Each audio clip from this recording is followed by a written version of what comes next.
Hello and welcome to the Con Couple. I'm Richard. And I stole his jacket.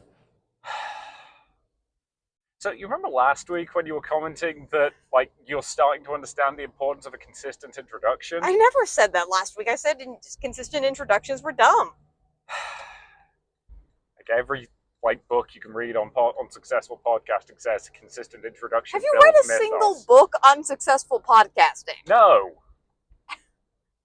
I don't feel like that means anything. Okay. Anyway, I would say we go to too few conventions, and my name's Caroline. Anywho, where are we this week? We can retake this if you want. No. Fine. That's way too much effort. Where are we this week, my love? Buckeye Game Fest. If you're not familiar with what a Buckeye is, it's either a chocolate dessert, a nut, or like some other third thing that I don't care about. I've lived in Ohio for like 4 years at this point. It's fine. 5 different sports teams. Well, yes, because they're named after all that other stuff. Yeah, it's also a lake. That's also named after all that other stuff. Yep. Like, you're just naming things that are named after things, much like this convention, which is not useful content. Somebody's definitely turned this off by now. Yeah, well, if they've got any sense, yeah. So, for context, as per usual... For context. Oh, God. As per usual, we are recording this in our car on the drive home, because this particular one is in Columbus, and our recordings frequently run to over an hour, and it's only an hour drive home. We decided to split this one into 2 pieces. So we are recording this on Friday night. It is Friday night. Yep. And 10:20. Depending on how much stuff we have to say, we will record the next part either tomorrow on Saturday night or on Sunday after the con closes. We haven't decided yet. I thought we were going to do it on Sunday. I think we want to do it on Sunday. It basically just depends how much stuff we have to say after tomorrow. Mm-hmm. And as a reminder, because I know some people just choose to listen to episodes that they're in, which is absolutely great, we're using hands-free lapel mics. Yeah. So we are completely legal to do this while we drive. So the first thing we got to talk about is this is our first board gaming / tabletop convention that we've recorded on the podcast. Not the first we've been to this year, because you still won't release our lost episode despite the fact that its introduction is still as good as this one is. It's not just the introduction, it's the entire vibe of the episode. It was a pilot. I recorded it to be a pilot so we could practice. And somehow he thinks we've gone up in skill level since then, so you know. Anywho. So do you want to explain how board gaming / tabletops conventions works? Certainly. So, at any given board game convention, there are going to be X number of people running Y number of games. You can tell... Don't use, variable terms that confuses people. You can tell I'm a qualified maths teacher. So... Semi-qualified. Anywho. So, for a given convention, they will have people hosting games. And each game can obviously only fit a number of people. So, you're playing a game of, Monopoly to pick the worst board game. You don't want 50 people all trying to play a game of Monopoly together. That's going to be even more miserable than regular Monopoly. How would 50 people even want to play Monopoly? Can you even find that many people who want to play Monopoly? There are plenty of people who've never been introduced to good board games. But none of them want to play Monopoly. They just think all board games suck because the first game they played was Monopoly. Yep, that is very true. But, so the system that a lot of these conventions use is a system called Tabletop Events, which is a website whereby the convention sets up their page on the website, and then all of the people who are going to host events register through that. They are going to host events in that particular convention. The convention then opens ticket sales. You buy your ticket for the convention through that, and then once you have a ticket for the convention, you can buy tickets for specific events at that con. Sometimes the individual events cost extra, like if it's an escape room or something like that, and at some cons, Gen Con, all the events cost extra, despite the fact that their day tickets already cost $150, which is significantly higher than other conventions. But this is not about Gen Con. No, it is not. So it is fairly frequent that you will be buying tickets to individual events for $0. Yes. And I Nothing we're doing at this convention cost us anything in addition to the general ticket price. Which is also what we were talking about this briefly last week for Origins. And I would say this is obviously a smaller con. We're horrible at guesstimating how many people were there, but definitely under 1,000. Yeah. And something that's nice about that is even though there's less on, you're pretty much guaranteed to get into all the stuff you want to get into. Whereas at Origins, you have to fight people. And at Gen Con, you definitely have to fight people. Yep. Here, you can just pretty much go to what you want, which is pretty cool. There's also a non-zero chance that if you turn up to an event at a con this size, and even if the event is nominally full, there's a non-zero chance you might be let in. It's certainly not guaranteed, and it's always at the GM's discretion, but it would not be the first time we've had somebody turn up to a table and say, hey, can I join in? And they've said, yeah, sure. You know, it's happened to us before. Yeah. And it's pretty fun to just kind of be able to do that. The other thing that's nice about smaller gaming conventions, or board gaming conventions in particular, is because there's less people, you can spread out a teensy bit more. A big problem, particularly in RPG rooms, is because all the tables are playing RPGs and they're all talking. There's a lot of noise bleed. Like, you're not going to avoid that. We still had some of that this weekend, but less so than we would have at a con like Gen Con or Origins, where everyone's just kind of packed in there. Yeah. And yeah, it's also worth noting that, like, at Origins, you're going to the table they tell you to go to, and if you attempt to get clever, they're going to be annoyed with you. At this con, frequently people were sort of like shifting to a slightly better table that was like slightly further away from other people, so they had less of that noise bleed, and nobody cared. Yeah. It was lovely. It was a bit confusing to find your table because like all the RPGs in this were in one room. If you're just kind of looking at a table, there was somebody in the room who would just direct you to the right table. Yeah. Causing maybe 2 minutes of confusion at most. Yeah. Yeah, that was working fairly well, I would say. So, do we want to talk about the actual convention space? Yes. So we were in a portion of what's not technically the Columbus Convention Center, because the Hyatt side of the Columbus Convention Center is technically its like own space, but it's functionally the same building. Yeah. Traveling from one to the other, you do not feel like you have left any kind of. There is technically a dividing line where the Hyatt ends and the Greater Columbus Convention Center begins, but it's so loosey-goosey, and a bunch of events use both spaces, so we tend to think of it as one thing. Yeah, I imagine you might be giving money to slightly different people if you were renting out both spaces. I don't really know, because I cannot afford to rent out any of those spaces. Nope. I will say the fact that a con this small was able to get that space is pretty cool. Yeah. So, go ahead. They're only using a relatively small part of it, specifically the lower floor of the Hyatt, which is giving them, 8 rooms, somewhere in that ballpark? 8-ish rooms. It's pretty easy to find. It's on the side of the convention center we normally come in on. Yep. And because it's at the hotel, I think there wouldn't be a lot of confusion by going to the other end of the convention center that doesn't have the hotel. Yeah. And just to reiterate, we love the Greater Columbus Convention Center as a space for conventions. It's easily our favorite convention space. Although we did finally have our first poo incident at the con this weekend. Yeah, we'll get to that. Oh yeah, that like keeps them listening. That's smart. Yeah, builds suspense. So yeah. But we just love the convention center because it's really well laid out. There's a lot of space, and it does actually scale quite well because you can rent out different parts of it depending on what the specific needs of your con are. So yeah, we had to look around this weekend. In addition to our convention that is going on with Buckeye Game Fest, there's a tattoo convention that's like just upstairs, which is pretty cool. It's always fun to figure out who's going to which event. Yep. There's definitely a little bit of crossover there. Yep. Then there's health clinic con. Like those are pretty much on every weekend. There's some like health related con that's going on in that convention center. Yeah, it looked to be medical equipment, I guess. And then there's a volleyball competition. I think there's also a dance competition tonight. Yep. And there might have also been a prom. Who knows? So yeah, this is a convention center that I think is hosting 4 different events this weekend, plus a thing tonight that I don't know if that's running multiple days. And possibly also a prom. Yeah. Because I saw a lot of people in tuxes and gowns. I was assuming they were maybe for the dance competition, if that's what that was. The types of dresses they were wearing and the types of, like, outfits the dancers were wearing looked significantly distinct to me, but I don't know. Mostly the reason that I was thinking that we were thinking dance competition is they had signs up saying no practicing in the hallways. It could have also been for the volleyball players. True. The point is that the Greater Columbus Convention Center, if you're just bored on a weekend and have nothing to do, if you just want to like read a book and watch people walk by, it's a pretty great place to do that. Yep. Because you're going to see something interesting.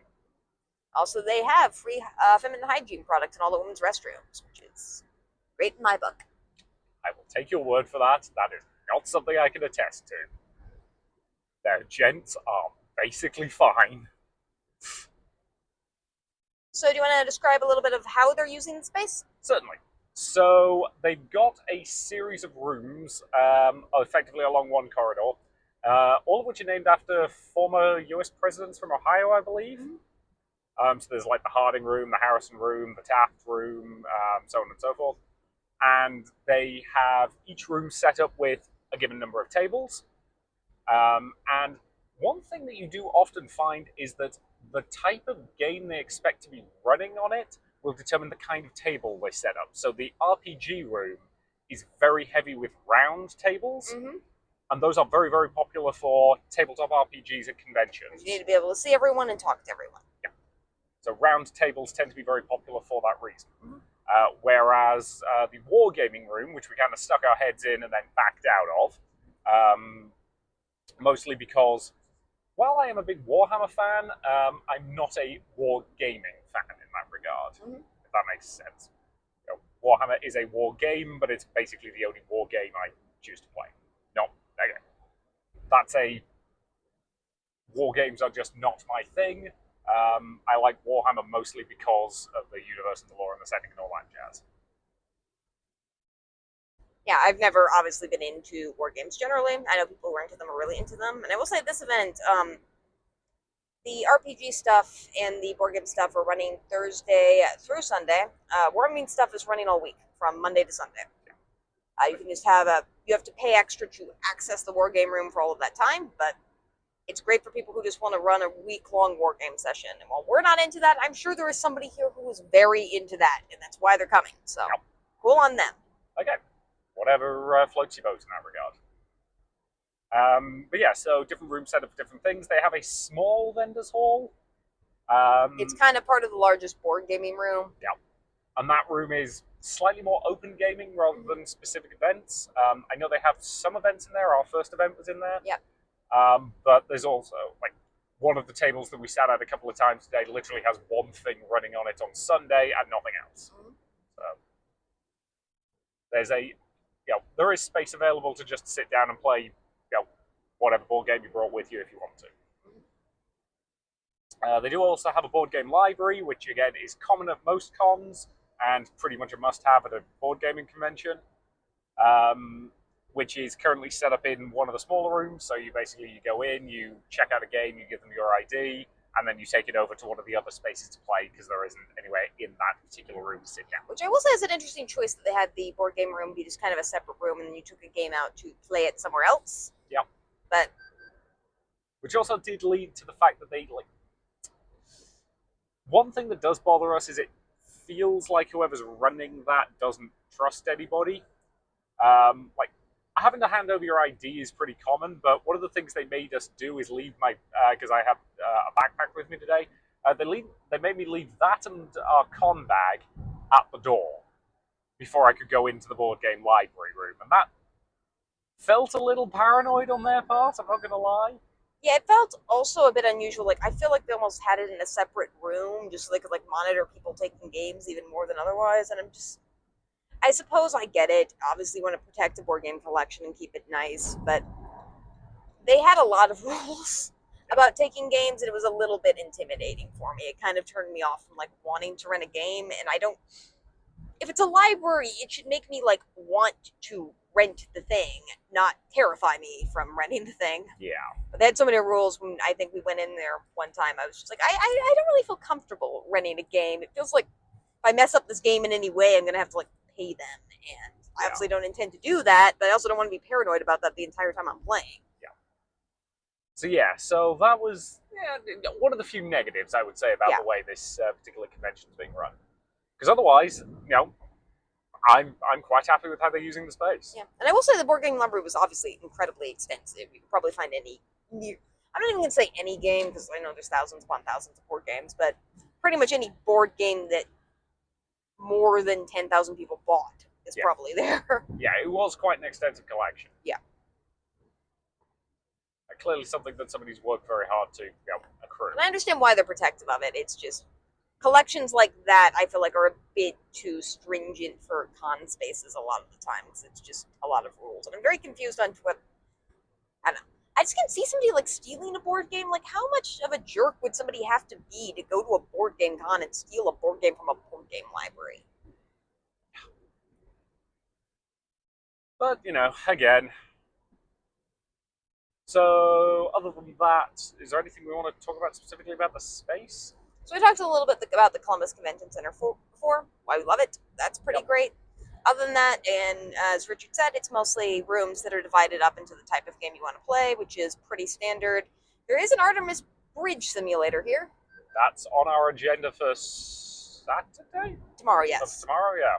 So we'll let you know how that is. I don't know where that is. I don't think we've not been in all the rooms yet. It's in one of the Taft rooms. Yeah. Because some of these, we've spent most of our time in the RPG room and a little bit of time in the board gaming hall, and the vendors hall's attached. And we popped our head into the board game library, and we popped our head into the war room. I think there's one or two rooms we haven't really been in yet, so we might review those a little bit more tomorrow and Sunday. Yeah. In terms of registration, dead simple. Walked up, told them our names, got handed our badges along with printed tickets for all the events we're supposed to be going to. So yeah, events have tickets online that you use to sign up. Some board game cons will give you physical tickets. Some will not. Some cons will take the physical tickets. Some will not. Yeah. This is one that printed them but didn't have anyone take them. Yeah. So at Origins, I know for a fact that they like the game masters to collect the tickets from everybody who turns up. And you have to write down badge numbers of any walk-ups that you have at tables and stuff like that. I assume that's important for them somehow in terms of tracking who's going to what. It'll be some analytics thing. I also at a con like this, if you're not taking tickets, it kind of just seems like a bit of a waste of paper to print them. I suppose if you had some dispute about who was supposed to be at what table, it might help. You could also just look the names up on Table Chop because it does show them to GMs, and then I suppose if there was some type of weird brawl, which I don't foresee happening at this particular con, you can just check IDs. Yeah. But most GMing at this con's been pretty chill. Which, sometimes that's exactly what you want. So, other than that, briefly talk about food at the convention center. This particular space in the Hyatt is right next to the food court. And as we mentioned a couple of weeks ago when we were at Anther, Ohio, the food court is pretty decent. There's a reasonable selection. The food you're going to get there is going to be pretty good. It's not going to change your life, but it's nice to have. And on Thursday, not much stuff was open, whereas today, most of it was. And again, I suspect they basically just tell the people who manage those particular stalls what conventions are going to be running at any given time, and it's up to them whether they want to be open or not. Yeah. So you can't really prepare for that. But there's a lot of food options around. There's just some straight up shops you can go into and buy stuff. Yep. Like maybe a plushie Phoenix or something like that. You want a plushie Phoenix? Maybe. And again, as I mentioned, most of these episodes, I have a stomach that doesn't work properly, so I can't really eat during the day, so the food reviews are basically him. Yeah. I also hear it's been relaxed enough that it's pretty easy to just wander over to the food court and get some food. Yep. Yeah, it has not been too busy even with all the other stuff on. I'll be curious to see how it is tomorrow. I expect it'll be a lot busier tomorrow, just in terms of it's a Saturday, more people are off work. Yeah. So as we mentioned before, Saturdays for pretty much all the cons, it's nearly universal tends to be the most popular day. Yeah. So many people show up tomorrow. Yep. But I'm enjoying this con so far. I am too. So should we get into what we did, or do you have anything else you wanted to say at this point? I think that covers most of the basics. Oh, parking. So, we don't have our friend's secret parking pass because they're doing maintenance on the garage. Yeah, they're doing some kind of maintenance over parts of this weekend, so We have been parking at the Hyatt itself. It's ridiculously expensive. Yeah, it's been like $20 a day. We're going to try to park somewhere else tomorrow, but there have been storms in Ohio the last couple of days. So, yeah, we were willing to pay for convenience on that one. And we were running late this morning. There was some dodgy traffic. So, yeah. But we'll get into that when we talk about today. Mm-hmm. So, you want to start talking about things in order? Yep. So, as we mentioned before, this is a con where we signed up for a bunch of events in advance. Yep. For the most part, so far, all of those events have run and largely run on time, which is great. And the thing with cons these size in terms of reviews, because it's a con with a ton of events, even a smaller con like this, there's still 19 pages worth of events, and it says there's a total of 183 different events that are in tabletop that you can do. Yeah. So we can't do everything, obviously, and it's all just going to be dependent on the GM / board game runners / teachers. I don't know if that is an official name. I think it's effectively just game masters again. I'm going to call them BMs. That sounds cool. You're a monster. Moving on. So obviously that can like make or break your weekend if you have good or bad games. But we've had a lot of fun so far, I think. We have. So we first started with a board game, and just as a warning to, I guess, our audience, even though this is primarily a board game focused con, we're RPG people. So this is, I think, the only board game we're playing this weekend. Yep. Yeah, a lot of tabletop RPGs is what we are doing, which do tend to take a bit longer. So our first game was Room 25. Yeah. Which is a board game very heavily inspired by the movie Cube. If you want, I can read the description. Sure. Like in the film Cube as a game. Trapped in square prisons of shifting rooms, the players must try to find room 25, the supposed exit to this nightmare, then shift it out of the complex.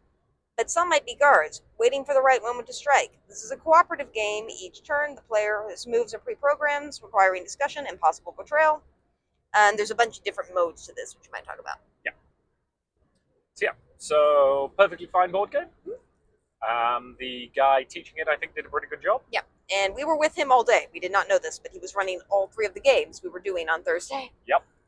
Which, again, I think that was at least in part because there was just less stuff on Thursday.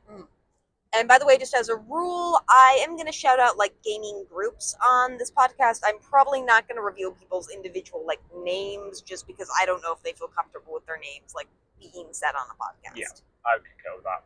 Like I'm fine saying the names of people who like work for CausyCon because their names are on the CausyCon website, so they're easily accessible. But I don't know if this GM wants their name to be easily accessible. So yeah. And his kid was also there, or a kid who has been hanging around with him all weekend, who I assume is his kid, and not just really like a random. hoping so. Is also there. I'm obviously not going to say their name either, but they were playing some of the games with us. So. Yeah. And you were criticizing them for not playing optimally. I was patient-ish. Not to the kid's face, for the record. We were just kind of laughing about it afterwards. Yeah. So the first round we did just purely cooperative, because again it's a game that has multiple different modes. We succeeded quite handily. Mm-hmm. Yeah, we managed to find room 25 and escape, and we had enough time in that 1.5 hour time slot left over that he said, did we want to, vary it up?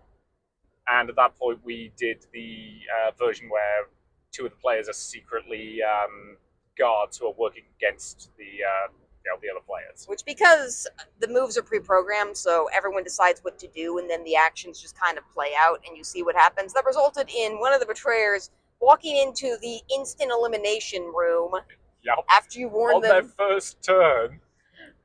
And then immediately being rejuvenated, because I immediately walked into the rejuvenation room, because I was still kind of learning what the rooms were at that point, and just thought it was a green room or a safe room to walk into, so I immediately rejuvenated one of the bad guys. Which I am glad that I did, because otherwise they would have had a very boring game if they kind of just died on the first turn like that. Yeah, that would be a bit of a problem with the way that game works, but again, it was perfectly fine for what it was. It's not a game I'm going to rush out and buy a copy of, but the guy running it, I think, did a good job of explaining it, and I had fun. I had fun too. Yeah, it's probably not a mechanic I particularly like because the cooperative side's a bit boring and easy, and I'm not a very big fan of hidden roll mechanics generally because a lot of times it just evolves into shouting at the table. I don't like betraying people, so. Yeah, yeah, I was the guard. I was one of the two guards on the second game. And I kept running into rooms with you because you can push people out of rooms if you're like the bad guys / good guys, depending on how you look at this. And I knew you weren't going to push me out into a room because you would have the heart to do it. Yeah. You also had a power that made your character immune to that. Yeah. But anyway, the guy did a good job explaining the game. Their kid was kind of just running into random rooms, which did, because he was on the heroes team, kind of slow us down a little bit. It was okay though. Yeah, we could have ended that first game at least 2 turns earlier, but again, we had fun. It's playtesting a game, and I don't mind playing with mixed ages 99% of the time.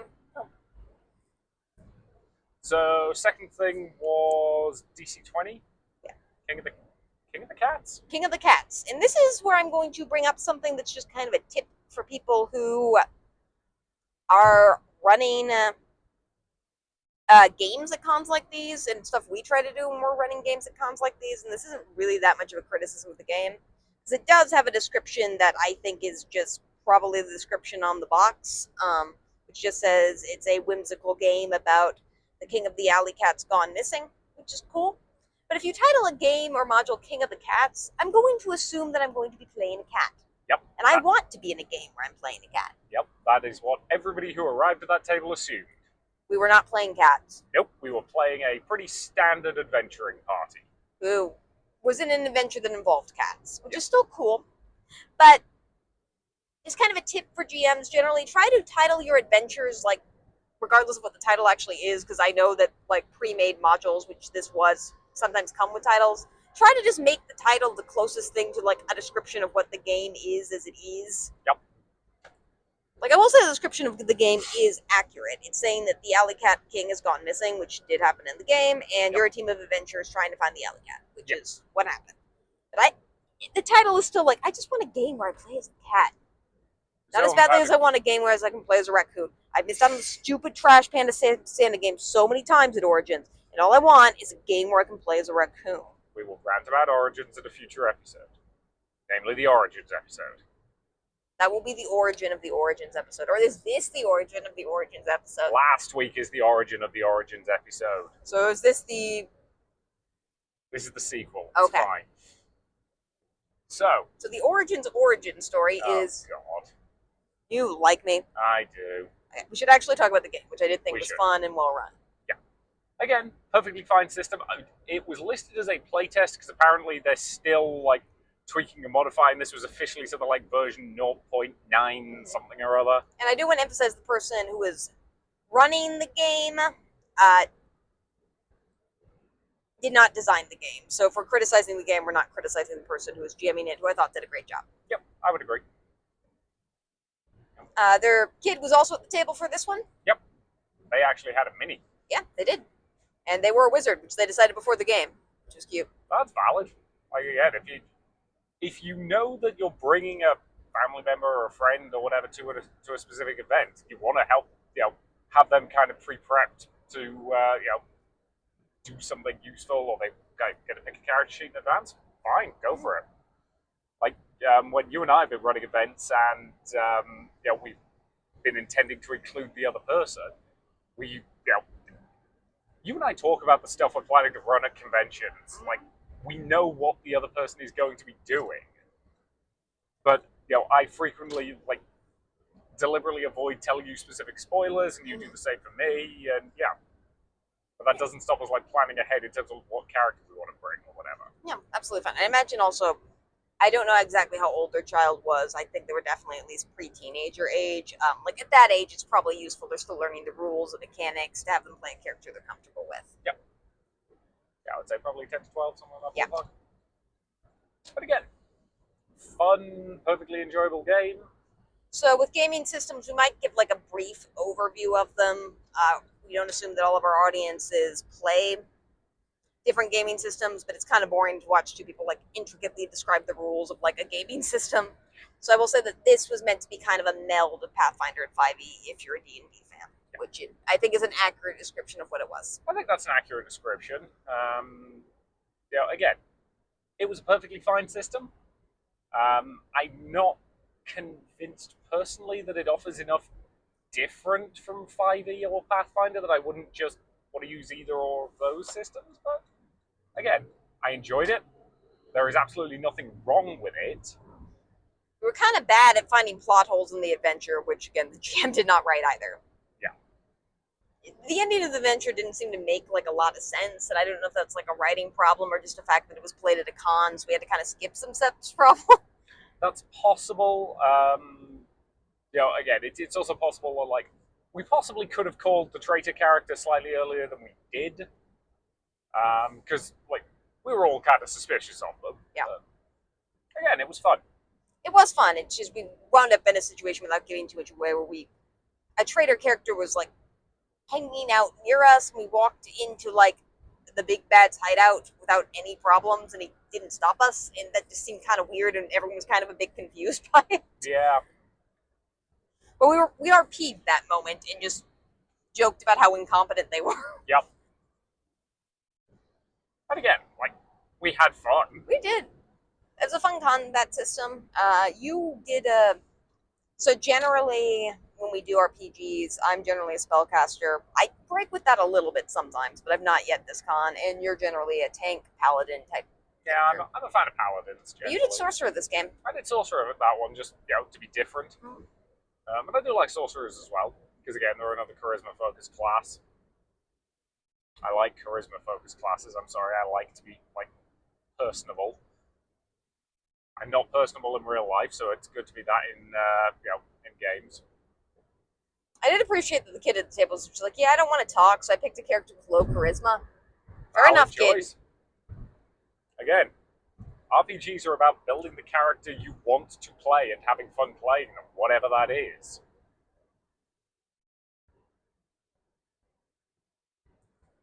So, yeah.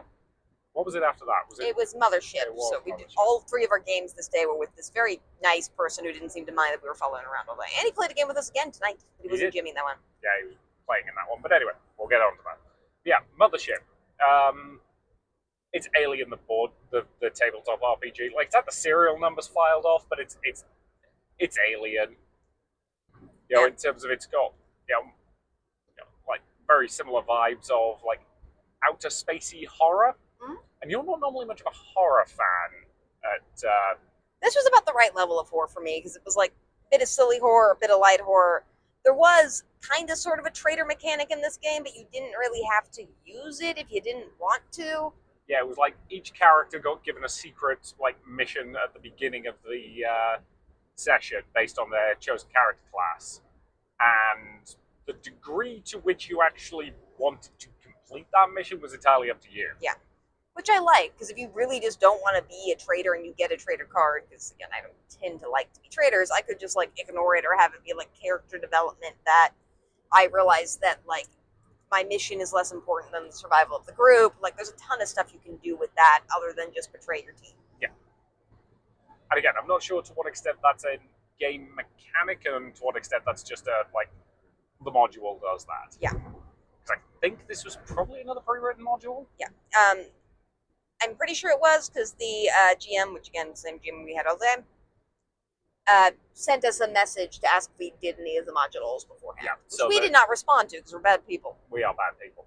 But so basically said, if you've played Mothership before and if there's any particular modules you have played, let him know so that he can run a different one. Which is, I appreciate that. Because that is a thing Tabletop Events lets you do, is send messages to the people who've signed up to play one of your games if you're on the gym. It also lets you send messages back, which is sometimes useful, as we will talk about. Yeah, pretty shortly, actually. Yep. It was nice. It's a fairly rules light. It says rules light in the description. I would say rules like mid-light. It's a little bit chunkier than a full rules light system, I think. I would say so, but again, it's lighter than 5e, and that's kind of 5e is kind of part of the reason 5e is so popular is it's about the perfect mid-level. You can play it and go, and from there decide I like chunkier than this and go to something like I Pathfinder, thought you were going to say I like big Starfinder. butts. No. Oh. You already maybe do that once at a con. But yeah, so you can start with 5e and then like decide, no, I like more crunch and go to something like Pathfinder, Starfinder. Or you can go to 5e and be like, yeah, I'm enjoying the role playing, but I don't need this many rules, and go to something simpler. Mm-hmm. And this is simpler than 5e. Like, we actually did the character creation ourselves, and it took what, like 10 minutes? Yeah. Anyway, you can pick like Android, Marine, Scientist, Teamster. They all have different abilities, and those are kind of like the closest thing they have to classes. So it is a bit simplified. Yeah. And like most horse survival RPGs, your stats are low. Like you're gonna fail about 80% of the time. Yep. Yeah, D100 based system, and most of the stats that you were trying to roll under was somewhere around the 30 to 40 range. Yeah. So you're going to fail more often than you succeed. Which is you're supposed to in a horror-based system. Yeah. And this particular module, you could get infected. You were infected almost immediately. Yeah. So when we successfully escaped at the end, in the sequel, my character is definitely mutating into an alien monster, and I'm going to be the problem. But, you know, that's for some other players to worry about. And we did have a person have to leave, I think, like kind of halfway through this particular game, which again happens a little bit at board game cons or tabletop cons. I like it when GMs are flexible. So. Yeah. And again, especially with a late night game, because that started at 7, I believe, Yeah. and was nominally slated for 4 hours. I will say none of our 4-hour games this weekend have run to 4 hours. I've never found it a problem when that happens. I would much rather have a GM schedule for 4 hours and only run for like 3 and a bit, rather than schedule for 3 and have to rush the ending. Great. And I generally think like the 4 hours should be used if you just have incredible RP chemistry that sometimes happen and you just get completely off track from the plot for a bit. Yep. Like that's what the extra hour should be for. Yeah, I would agree. But again, it was fun. At that point, we got on the road and headed home. And then we got to Friday morning. What day is it? It's Friday. Okay. Friday. Don't worry if you don't get the pop culture reference. So, got up at 7, got on the road. We're running late almost immediately. Yeah, because we hit some traffic on the way into Columbus, which was annoying. But that does give us a chance to talk about one of the features of tabletop events, because again, first game was at 9, and we reached the point where we're like, we are going to get there at about 9:05. So you actually sent a message to the GM of that game through tabletop events, basically saying we are stuck in traffic, we're going to be 5 minutes late. And it's a really useful thing to have. As a method of contacting your GM and letting them know if something like that turns up. Because again, like, we didn't want him going, well, nobody's turned up, I might as well go and do something else for the next 4 hours. Yeah. So yeah, I don't know if he actually got the message or not. You were running into the room before I was. Yeah, he did. He basically told me that because registration that morning didn't actually open until 9, they figured that there was a non-zero chance people could get stuck in a reg line and might take a few minutes to get there, so he was going to give it until at least 15 before he worried. And we're only like 5 minutes late, Yeah. so. So we were completely fine. Everyone was nice at the table with us, so. Oh, yeah. So that first game of the day was with a group that we ended up doing a bunch of stuff with all day. So who were they? Matinee Adventures? Yep. Who were running a bunch of different tabletop RPGs at this con, where we did multiple of them today. And thus far, very much recommending them as a GM group. If you see them at a con, their games are pretty good to check out. And one thing I at least have liked so far, and I don't know if this is going to be the case of all their games, is they're pretty much all originally written and designed adventures, which I tend to like a little bit more than the pre-written stuff. Respect people who run pre-written stuff at cons, because writing stuff's hard. You don't have a lot of time. And particularly if it's a new system, it's probably easier to do a pre-written module. But I really love people who write their own stuff. I love it so much. Yeah, you and I both prefer to write our own adventures. And I thought the adventures we did today with Matinee Adventures were really good, well-written adventures. That said, please don't go to their website yet, because it's apparently not functional. We were yelled at not to go to their website yet. Yeah. No, we weren't yelled at. They basically said, here's a link to our website. It's not actually finished yet. Please don't go to it. But yeah, they're apparently going to be running a whole bunch of stuff in and around Ohio. So we know they're doing some stuff at Origins that's basically all sold out already. Again, we'll talk about the Origins system. We keep saying that, and we keep talking about it anyway. Yeah, I know. But no. And they also do UConn in Michigan, which went to last November. Yep. So yeah, we like them a lot as a gaming group. We hope they stick around. We got some of the lowdown on them today because we played a couple games with them. Apparently, they were big pre-pandemic, and a bunch of GMs just kind of filtered off during the pandemic. Understandable, but they're getting a bunch of really new and cool GMs. So yeah. I'm excited to see them grow. They have a lot of unique character concepts and games, so they're a pretty awesome group. Yeah, they do seem to be fun. And again, we're not going to shout out specific GMs because we don't know if they're comfortable with their names being on a podcast, but we will say the adventure group. Yeah. So first thing we did was a Star Trek Adventures game. For anybody not aware, Star Trek Adventures is exactly what it sounds like. It's a tabletop RPG where you play in the Star Trek universe. I'm familiar with this system. I tried to run a campaign of it like 5 years ago, and the usual thing happened. We got 2 sessions deep, and then everybody's schedules fell apart. We just never managed to get a 3rd session. But I quite like it as a system. I've already forgotten what it was, the system. Not because the GM was bad, just because we play a lot of systems today. Yeah. You want to give me a brief reminder? It's a 2d20 system, so you're rolling 2 d20s for any given thing. But the thing I like about it is that for any given action, you're combining a attribute and a training skill. So, and depending on the situation, you're going to be combining them in different ways. So it's not just like, you always, it's an acrobatics check, so you're always rolling agility, to figure out your acrobatics. The way this system works is like, you're flying your starship slowly and carefully through a minefield. That's going to be control plus con, because con is the piloting skill. But then suddenly, one of the mines explodes and you have to very quickly get out of the way of debris. That's suddenly daring plus con. So you combine them in different and interesting ways. And I quite like that as a system. It also does let you get very sort of, very RP heavy if you want to. So this particular adventure was good. Yeah. Involved cute animals, which I was like, well, cute sentient animals. Yeah. Although people tend to misunderstand the definition of sentience in these games because they equate sentience with intelligence, when sentience is actually the ability to feel pleasure and pain. So distinguishing humans from animals on a basis of a sentience scale is actually incorrect.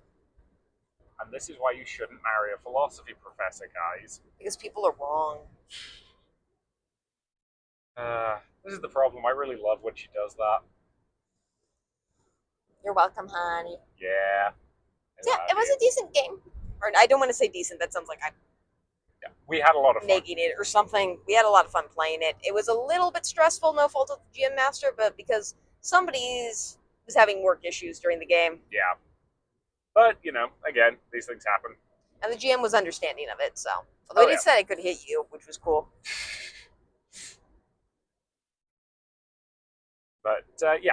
And you, of course, immediately picked the first officer. You basically handed me the first officer. I did not touch the first officer at all. I just let you pick it. Yeah, well, because one thing you will sometimes see in systems like that, and I've done this trick as well, is the GM doesn't let anybody play the captain. I did that back when I was running a Rogue Trader campaign for a video series that's still on YouTube, as far as I'm aware. I was informed by players that they wanted me to play the captain as the GM, because otherwise they would just completely derail everything immediately. Yep. And I was like, okay then. It makes sense, I think, for any quasi-military / rank system to not have anyone play the captain, because even though there's technically rank, that means that no one's in charge, and the GM can always override it if a player asks a player to do another thing that they don't want to do. Yeah. That said, I think with most experienced RPers, you could have somebody be a captain and do a good job with it, but it does give somebody way more power than everyone else in the group, and that doesn't always work well for RP. So I agree. I really liked that decision. Yeah, I think it was a solid choice.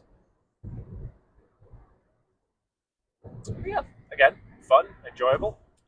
No, low combat, which I also liked a lot. Pretty much no combat. I mean, I'm Now, not what going to ruin the game for anyone who wants to play it. I suppose you technically could have resolved this particular situation, which, like a lot of Star Trek situations, was a conflict between groups of people, Yep. by just killing one or both groups of people. You could, and because of the way it was set up, that would have been hilariously easy. Yep. But would probably have resulted in us all getting court-martialed for doing it. Yeah. And also wouldn't have felt terribly good. It wouldn't have been fun. Like Star Trek Adventures is not a system that's designed for combat. It's designed to let you play an episode of Star Trek. Mm-hmm. Like the combat exists, but it's not the focus, and it shouldn't be in Star Trek. So it's actually a very well designed.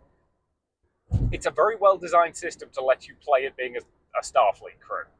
Is honestly the best way to describe it. So it's doing its job. What do we go to after that? I got so distracted thinking about Star Wars, I forgot to look it up. Star Trek. Whatever. They're the same thing. They're really not. I love you. Please email us and tell us why they're not the same thing, because he's in charge of the email. If you agree with me, send us a nice email. Anyway. Oh yeah, we do have an email address in case anybody's curious. That's concouplepodcast@gmail.com. It is in our show notes. It is. And this is, again, why we do this event. Because we don't remember what we do at cons. This happened like 12 hours ago, and I've already forgotten. So yeah, it was Maze's fantasy role-playing. Ah, yes. So this was a polymorph game. Polymorph is a very interesting system. It's, I'm pretty sure, local. I don't know the exact origins of it, but it's a local gaming group or semi-local, small, independent publishing company. That's pretty cool, called Ninth Level Games. Yeah, they make a lot of cool stuff. We're actually running one of their games at Origins, or you are specifically. The Excellence Princess RPG. But the interesting thing about the way polymorph games work is you're only ever going to roll one dice throughout the entire game. Yep. And what type of dice that is determined during character creation. So if you want to be a more magic-y spell class, you're going to be using a D4. If you're going on the high end of like a tanky warrior type, you're going to be rolling a D10. And the dice in between those, determined by that. And different skills require different rolls. So it's a really neat, elegant little system. I do really like it. I do too. I will say this is probably, I think, this was just their kind of generic D&D module of it, and it does kind of shine its best when it's doing weirder stuff than this, I think. Yeah, this was a little boilerplate. Not in a bad way. Like, if this was your introduction to polymorph, I think it's a good, it's a good rule set. Because we've already played something as like weird and quirky and wonderful as the Princess RPG, I do think we're a little disappointed with this one, and that's not on the GM or the adventurers or the people at the table. It's just we preferred another version of the system because Princess RPGs, everyone's a princess. There's a Pigeons 11 where everyone's a pigeon. I love quirky concepts like that. Nancy Druid is where you're like druids but also solving mysteries. They have a new one, Sentai and Sensibility, which is like Regency romance with battle robots, and all of those are just way more interesting premises than generic dungeon crawl adventure. And they also, I think, work better with a low mod dice system generally, just because you can be a little bit more off the roll zany with what you're doing in those systems. Like, I think you and I managed to work in a few good jokes on this one. Like, my subclass was, what was it, like a cursed librarian? Yeah. So I came up with the idea that I was, like a cursed to basically have to go out and retrieve all the overdue library books. So I had a shield with overdue written on it and a sword called late fees. Yeah. I found hilarious, but it was an underwater adventure, and I was a shapeshifter, so I was just shapeshifting into whatever weird aquatic animal I could think of. So again, fun system. It's just we've played other polymorph games that I think we enjoy more. Yeah. And again, nothing wrong with that. Something has to be the baseline. Yeah, and if this is what you're starting with, you can, I think, see just with their imaginations how you could use this system, which obviously any GM system, if you're just running like a homebrew game at a con or for friends, you can just use and make. Yeah. And with them, if you want to use their system to make something and like publish it, you just have to pay them $100, which for publishing rights is like nothing. Yeah, So that's insane. I'm genuinely stunned they're not charging more. all of their concepts are really creative, and I just as kind of a fun exercise, I briefly thought of like some concepts I would like to do in that system because it works with pretty much any zany thing that you want to do. Yeah, you are not the only one who was thinking of stuff. Like, I might run one of the games I'm running at Origins in that system if I have time to think up how I want to do that for. Just as a play test. Yeah. Yeah. But yeah. So again, fun.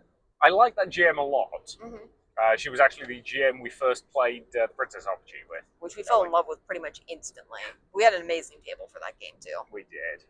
We had 2 beautifully psychotic children at that game. Mm-hmm. And a bunch of adults who knew how to work with psychotic children. Yep.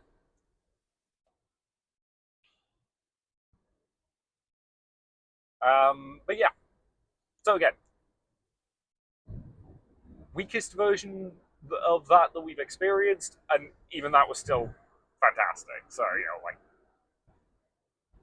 if you have the opportunity to play any of the weird and wonderful polymorph games, do. They're a lot of fun. The GMs are also very fantastic. They are. Again, most of those games you tend to find are only going to run to a couple of hours. Yeah, it kind of does peter out after a couple hours, just because it's extremely rules light, extremely sandbox, quirky system. Yeah. It's not bad, and I do think you probably could run a campaign in it if done correctly with the right set of rules.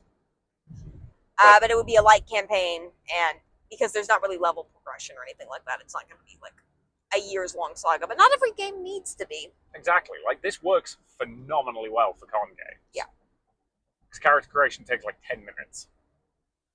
Speaking of character creation, the next thing we did was another game by the same company, though it doesn't use the polymorph system. It doesn't use the polymorph system, and I think this game was just run by a fan of the company, not somebody who works at the company. Correct. This was Kobold's Ate My Baby. All hail King Torg. All hail King Torg. I'm not even sure if it's worth explaining that. So, Kobold's Ate My Baby, you are all playing as kobolds, specifically the little orange gremlin furry critters from like old school D&D. Yeah, not the new ones where they're like scaly or whatever. Yeah. And the important thing for you to remember is that kobolds suck. Yep. Kobolds are terrible at everything because kobolds have one purpose in life. It's to get killed by first level adventurers. Yep. They're pretty much what every level 1 party fights because they're the only thing that's scaled for anything that week. Yep. So, and that's been the case going back to like Generation 2 of D&D. Yep. So the way Kobold's Ate My Baby works is you create a kobold. It doesn't take very long. This is a good thing because that kobold is going to die. Yes. Like, anytime you fail a roll, and your odds of passing any given roll are anything from about 50-50 to only a 1/3 chance, you have to make something called a horrible death saving throw. Yep. Where you roll 2 dice, add the number of horrible death saving throws you've made, and if you hit 13 or higher, you die. And it is technically possible to die on your first failure. Yep, it is. We had that happen like 6 times that game. No, it just got really close. Yeah, that's what I meant. We got like a lot of, if you roll double 6s, you will just die automatically, which is hilarious. So. Yep, even on that first one. We had like 3 different occasions where on that first one, somebody rolled an 11. Mm-hmm. And it was like, good lord, that was close. But yeah, Kobold's Ate My Baby is an aggressively silly game. And that's exactly how it works. Yeah. Because you're playing as a creature who's dumb as a box of rocks and is also bravery and has no self-preservation whatsoever. Yep. So you just do dumb stuff. Like, our mission was to get King Torg. All hail King Torg. That's actually one of the rules of the game. Anytime somebody mentions his name, you have to say that. And if you don't, you have to make a death saving throw. Yep. Also, the GM can just make you make death saving throws for just being too smart. Yep. Hey, thinking is hard for kobolds. Yep. Like, if you come up with a plan that's too good, You have to make a death saving throw because your kobold literally is thinking itself to death. It's great.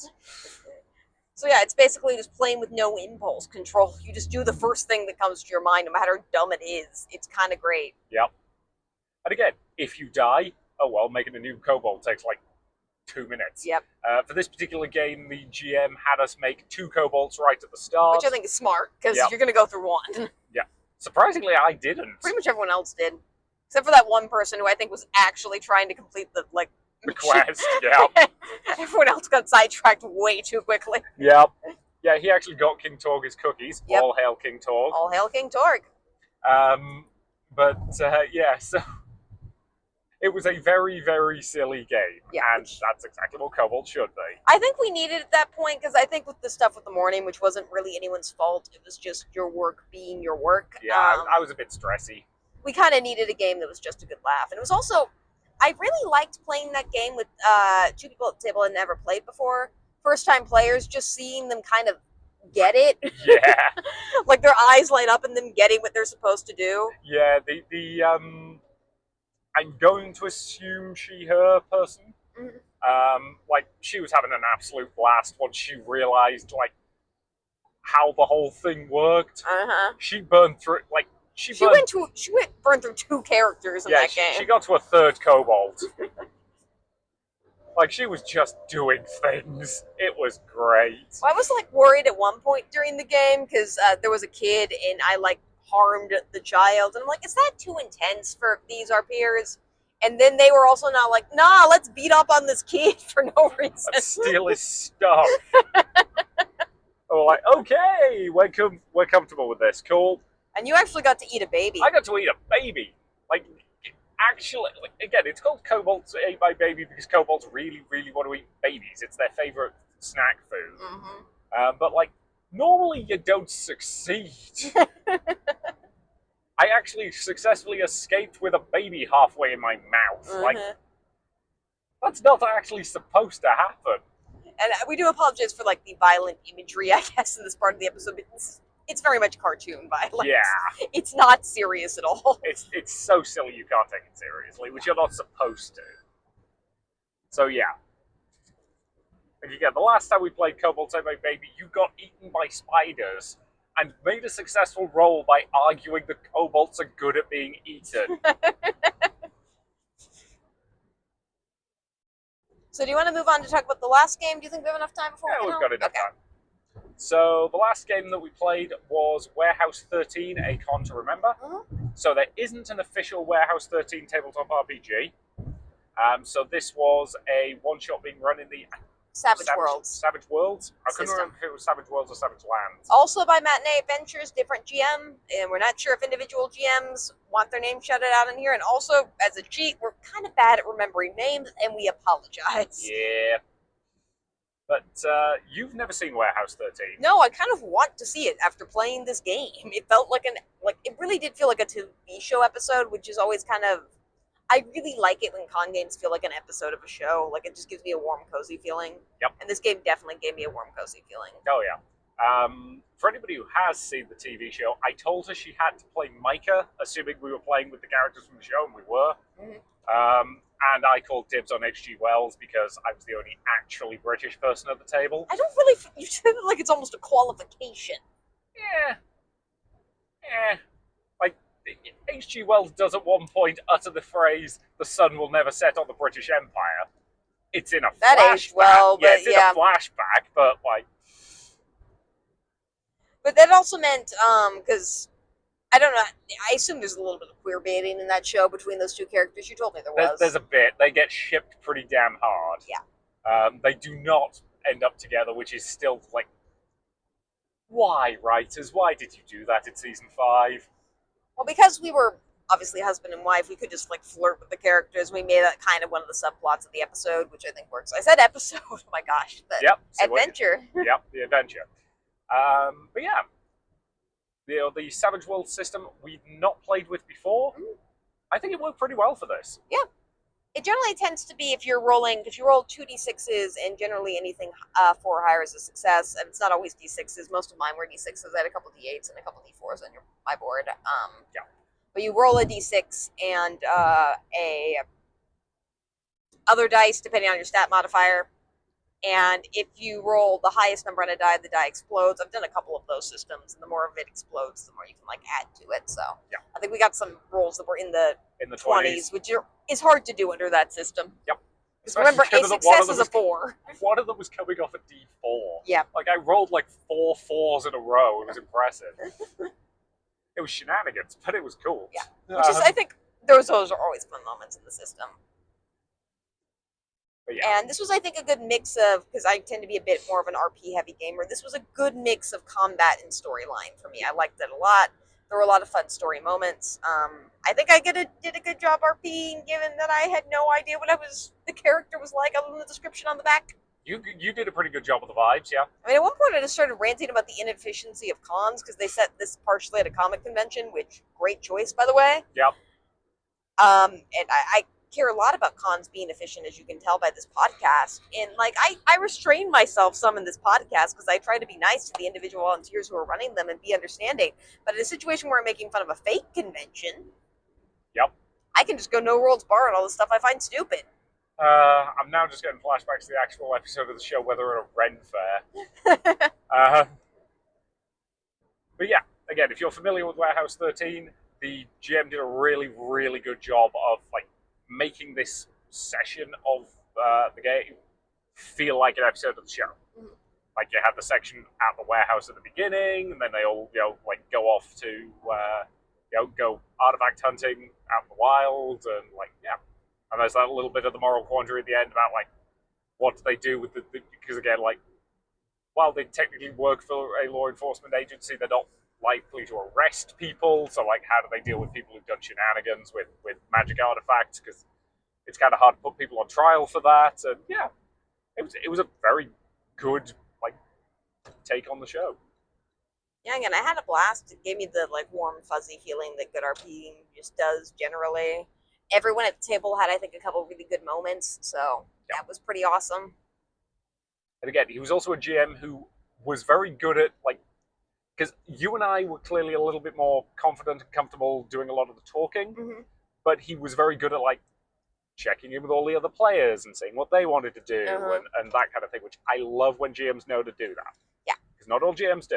Well, like, it's something where I think a good GM skill also, just in terms of like rolling, is some players will like ask, can I roll this? Can I roll this? Can I roll this?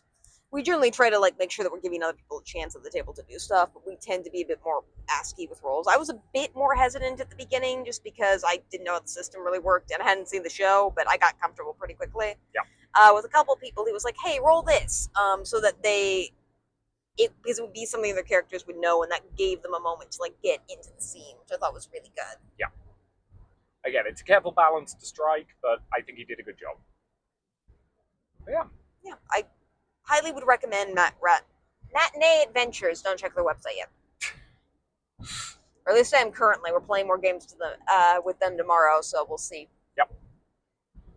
So, that's the end of the first 2 days of this one. We've still got Saturday and Sunday left. But yeah, so far I'm enjoying this convention. Yeah. And keep in mind, particularly with a board game / tabletop convention that has 180 events, and this is a small convention for those. Most have like thousands upon thousands. Like, obviously, there's going to be a lot of stuff at a con like this we can't do. Yeah. Because despite my best attempts, I can't be 2 places at once, as much as I really, really want to sometimes. Again, I'll tell you about that episode of Warehouse 13. But yeah. So, is there anything else we want to say before we kind of sign off? Because we are not quite into town, but yeah, we're like 5 minutes out. I stole this jacket for pretty much the entire day today because the convention center was cold. I'm going to do it again tomorrow. You could just bring your own jacket. Yeah, but that's boring. You should just bring a second jacket. I've only got one jacket. That's your problem, then. You should buy a second jacket. Ugh. This is what being married is like, people. You like me. I do. He's kissing my hand. That's cool. A reference that was my hand, not a part of my body that is unsafe for him to kiss while we're driving. Dear, oh dear, oh dear. But yeah, Turn this off before we hit like traffic climbs. We will see you guys probably Sunday, because Sunday tends to be a bit of a lighter day. So, yeah. and this episode will probably also be 2 hours. Hooray! Yay! It's part of why I'm recommending we record Sunday, so it's slightly shorter. Yep, we do not want this one to go to 3 hours. We just don't. It's not a furry convention, and if it's not a furry convention, it's just not worth it. Yep. So, thank you very much, and we will be back momentarily at probably Sunday. And welcome back. We're back. It is now Sunday. We decided against recording last night because it's not that I don't think it's not that I think we have less to say than we do at some conventions. In part, it was just we were kind of tired last night. We were kind of tired last night. We do prefer that our episodes not continuously be 3 hours long, because that's awkward. Yeah. And it's also at board gaming / tabletop conventions, we do tend to do less stuff, just because most events we do at other types of conventions are an hour long, and at board gaming tabletop conventions, they're typically like 2 to 4 hours, depending on what we're playing or doing. So one of the Saturday ones was a 5-hour job. Yeah. So. Which doesn't mean we like the stuff less, it just means we can do stuff less. Although we did have an extra day, because most cons are Friday to Sunday. And this one at Thursday. Also, one of the tricks about recording this in 2 like block segments is that we sometimes forget what we said in the first half of the episode. So you're welcome. Going to repeat some stuff, and we apologize. And as a reminder, as we kind of launch into stuff, we're not going to review too much the specifics of game systems. We might say if we liked it or not, but other than that, like, it's kind of boring to just hear us talk about, like, in too much detail how specific game systems work. Yeah, this is a con podcast, not a board game podcast or a tabletop podcast. If you want to hear us talk about tabletop RPG, send us an email. We'll create a sub-podcast. No, we won't. Anywho, so we already reviewed all the stuff for the cons, so we'll just leap back into stuff we did. Yep. So it was the first thing we did on Saturday. So on Saturday, we had a couple of options that we'd been considering. Yeah. But we had enough fun doing Star Trek Adventures on Friday that we ended up saying, shall we do another one? Because the same group and the same GM. Adventures? Yep, who ran it on Friday, were running a second game with a different adventure on Saturday morning. And we got to the con relatively early. The traffic was actually cooperative this time. So we got there a little bit early, and we saw him, and we knew he was going to be running it, and we basically said, hey, are there any spots left open for your Star Trek Adventures game? And he said, at the moment, yes. So we basically said, cool, we'll take them. And yeah, that is something you can do with tabletop events, or just generally. You can go up to GM's tables and ask if they have any slots open. It's pretty common at board games / tabletop cons. Obviously, if they say no, accept that no and move on. Yep. Because unfortunately, the reality of most tabletop / board games is they only work with a certain number of players. So you got to be respectful about that. In this particular one, the GM had prepped 6 character sheets, so he could do up to a maximum of 6. And now the weather's turning rubbish again. Ugh. Yeah, we're a little bit tired of the rain at this point. That's nothing on the con. It's just, this is like the 6th day in a row where we've had to deal with it, and we're just kind of tired of it at this point. Yeah, and the lightning. Yay. Dear, dear. Yeah. Hopefully it's not going to mess up the audio. We're talking about the weather. Yeah, I know. We need to go back off from talking about the weather. I'm British. The weather is my default. Yes, but we're not a weather podcast. There probably is a weather podcast, and it's probably as boring as this is. So, yeah. So the particular Star Trek Adventures event was a bigger piece, which we had a lot of fun with, I think. We deliberately picked different characters than we played on the previous game. And we let other people pick beforehand. And this is something I also want to shout out about. This convention, thankfully, doesn't do this. I'm hoping we'll get out of some of the rain soon. Do you want to stop recording, or do you think we're okay? We should be okay. Like, the microphones are... Okay, we might need to stop just for a... Yeah. We'll be back. Yeah. Yeah. Pause it for safety, because, yeah. Alright, sorry about that interruption there. The weather in Ohio this week has decided that it will be miserable and stormy, and yeah.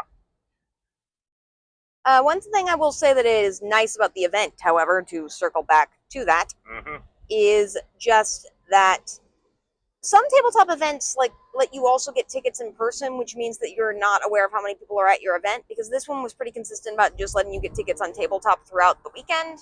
The GM knew that they had 2 open spots for their event, so we could join. Yeah. Which is also a tip. If you just get to a game early, sometimes they'll have spots open. I mean, you should try to get there early just so. Yeah. And again, sometimes it does come down to you're walking through the convention space, you don't have anything specific planned, and there's like a couple of open spots at the table, and you can just go, hey, what are you playing? You know, can I join? And sometimes they'll say yes. Sometimes they'll say no for various reasons, but again. Sometimes they'll only have a counter and prep for a certain number of people. Yep. This was an interesting game, though, because it was a 6-person game as opposed to yesterday, which was, I think, a 3-person game. Mm-hmm. You say yesterday like it was. It is yesterday for them. Like, not for us, but for them. Uh-huh. Like, I did that purposefully. Oh, okay. And then I walked all over it. Like you did. Yeah. I was trying to be all smooth, like my editing skills. we have editing skills. I mean, are you even going to edit the section of this where we were, like, caught in a rainstorm? I mean, I'll edit out the point where I had to tell you what my phone keypad password is. Yeah. Fine. Anywho. And a 6-person game is a little bit different than a 3-person game in terms of stuff like action economy, who can do what, all that jazz. Yeah. At a busier table, you are going to be talking less. Like, that's just a fact. Yep.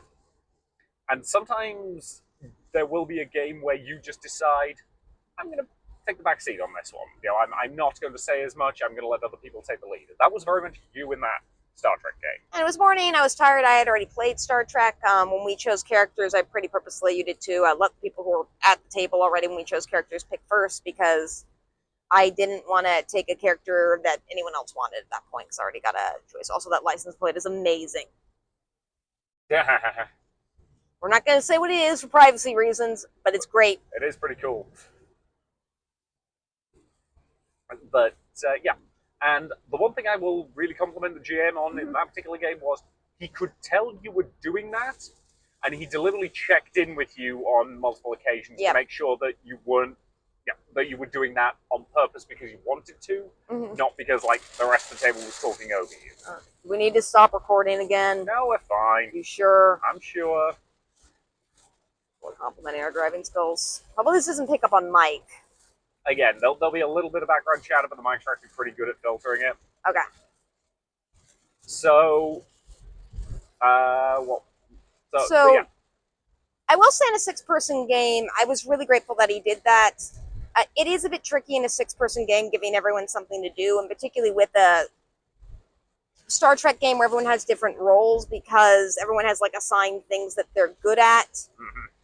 It could maybe have been improved extremely slightly just by making sure that everyone in the game like had a moment to do something, because my character was the science officer, and just because it wasn't a really like science-based adventure, I didn't really have anything to do. Yeah, now, I think during that final sequence, because we did actually talk to him a little bit at the end, I think depending on who was playing, there were definitely like different ways we could have approached it. But if you had both groups playing, then one group, or all 6 players playing, then that means that one group couldn't do like the alternate solution. Yeah.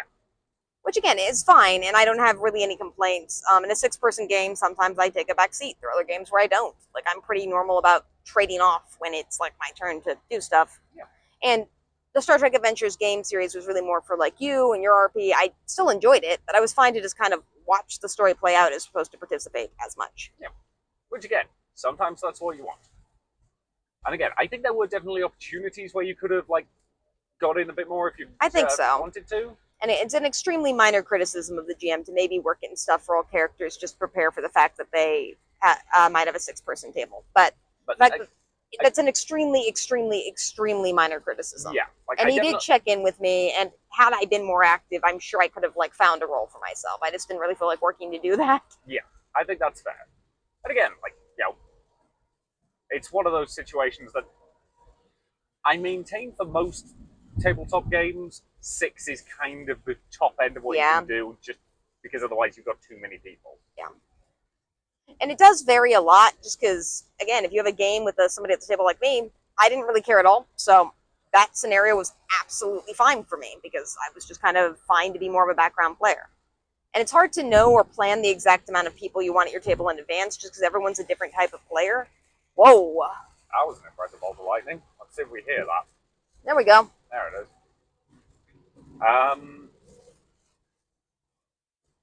But yeah, we're definitely in Ohio storm season. Yeah. But yeah, and again, it's something that you absolutely can plan for, and I think for the most part he did do a good job. Alright? Yeah, I'm just hoping we can pick stuff up on mic, but Yeah, you know. we'll be fine. Okay. So, what was... yeah. So I actually wanted to talk about something before we moved on, if you're cool with that. Yeah, absolutely. Which is just, we had a couple conversations this week, and I suppose it's fitting that we're talking about this during kind of a loud rainstorm, about crosstalk in RPG spaces and what etiquette is. So you want to kind of explain some of the like opposing sides and thought points we heard this weekend? And to be clear, I think this is just something that's important to talk about. And it came up at this particular table. All the conversation around it was friendly, but it is something that I think is interesting to kind of talk about as public RPG spaces continue to grow. I would agree. Because at any given convention, if there's like an RPG room, or depending on the size of the con, there might be several. Yeah. You frequently do have to deal with crosstalk at a table. So you can hear a table across the way who are having a loud conversation about their game. Yeah. And with certain games, that doesn't matter too much. With others, it can be a bit of a problem. Like, if you're playing a slightly creepy horror game, the GM having to shout in order to be heard can cause problems. If you're playing something silly like Kobolds Ate My Baby, and you are obeying the rule whereby if somebody says King Torg's name, everybody has to yell, All hail King Torg. That can be annoying for other people in the room, and you've got to be cognizant of that fact. But the other side of that is people are having fun, and it's kind of hard to it can kind of be frustrating to have people to constantly tell you to be quiet, because yelling things like honk if you're playing a Goose RPG or all hail King Torg. All hail King Torg. It's just fun. And how do you balance somebody's fun versus someone else's fun? Mm-hmm. And this is, I think, kind of classic in the quiet versus loud debate. Sorry, the rain is really annoying me at this point, more so than any person ever could. We need to pause again. No, it's still okay. We should be getting to the end of it because I see a sight line up there. Yeah, I'm starting to see a hint of blue sky up ahead. If you are listening to this, I promise you that Richard listened through this section and made sure that the audio quality was good. You're going to do that, right? Yay. So in any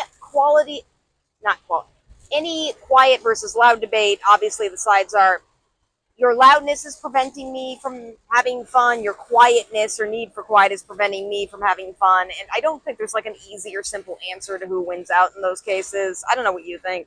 No, I do agree with you on that one. Again, in an ideal, perfect world, every RPG would have its own private room. Yep. In any realistic world, that's not happening. Yeah. No con has that kind of space. Mm-hmm. So yeah, I think the short version of where we stand on this debate is basically just, try to be patient with people around you. Somebody's at the next table yelling all hail King Torg and say that they're having a blast. Just maybe let them have their moment. Maybe talk to the GM afterwards about how to make sure it only happens so often or something like that. Yeah. If they're doing another game. And if you are at a table being kind of loud, try to be respectful of the people around you. Yeah. Again, the other thing too is, so this is a scheduling thing, and what I'm about to say is a complete pipe dream that's not actually possible. Yep. But ideally having a lot of games with the same kind of exuberance vibe level would make sense. We've had an experience at Origins last year doing doing Kobolds Ate My Baby. Yeah. Where everybody in the room was playing Kobolds Ate My Baby, which meant that any time somebody did the King Torg thing, everybody else in the room was also doing it. Mm-hmm. Across tables. That was just a thing that they set up, which made it more fun. But, so if you had a room where everybody was doing creepy suspicious horror RPGs, and we're talking like calmly and quietly and creepily, that would be, that would be one potential way to kind of help the vibes. But that is an absolute impossible pipe dream. Yeah. Like, especially at a con like this. Yeah. Unless the GMs are incredibly like good at telling you exactly what kind of game they're going to be playing, which I'll be honest, half the time they don't know. Like, somebody once described it as the GM can tell you that the GM determines that your players are going to be doing a heist movie. The players decide whether the music playing is the Benny Hill theme or the Mission Impossible theme. Mm-hmm. They always pick the Benny Hill theme, They whether frequently they mean to do. or not. The other part of that I was talking to Richard about a little bit off mic is for some femme identifying people, our voices are higher pitched, which means just for whatever reason in a loud room, they just don't tend to carry as well, which can be kind of frustrating because it does mean that I have to shout a lot more at game tables than people who have deeper vocal octaves do. Yeah. Which is, again, is not, I want to emphasize, like a sexist thing, at least not intentionally. It's just something that means that louder rooms are rooms where I'm going to struggle more than you're going to struggle, and that can't. There have been moments, not at this con, but at other cons, where that has frustrated me a little bit, just because it's been hard to get people at the other side of the table to hear me. Yeah. And I'm somebody who is trained to speak up because I work in academia and have to do that constantly. Yeah. And even with that, it has been hard at times to get people on the other side of the room to hear me. Yeah, like you and I know how to project, but even then, there are times when we have struggled. And again, that's not a complaint about this con specifically, that's just a general thing to keep in mind. Mm-hmm.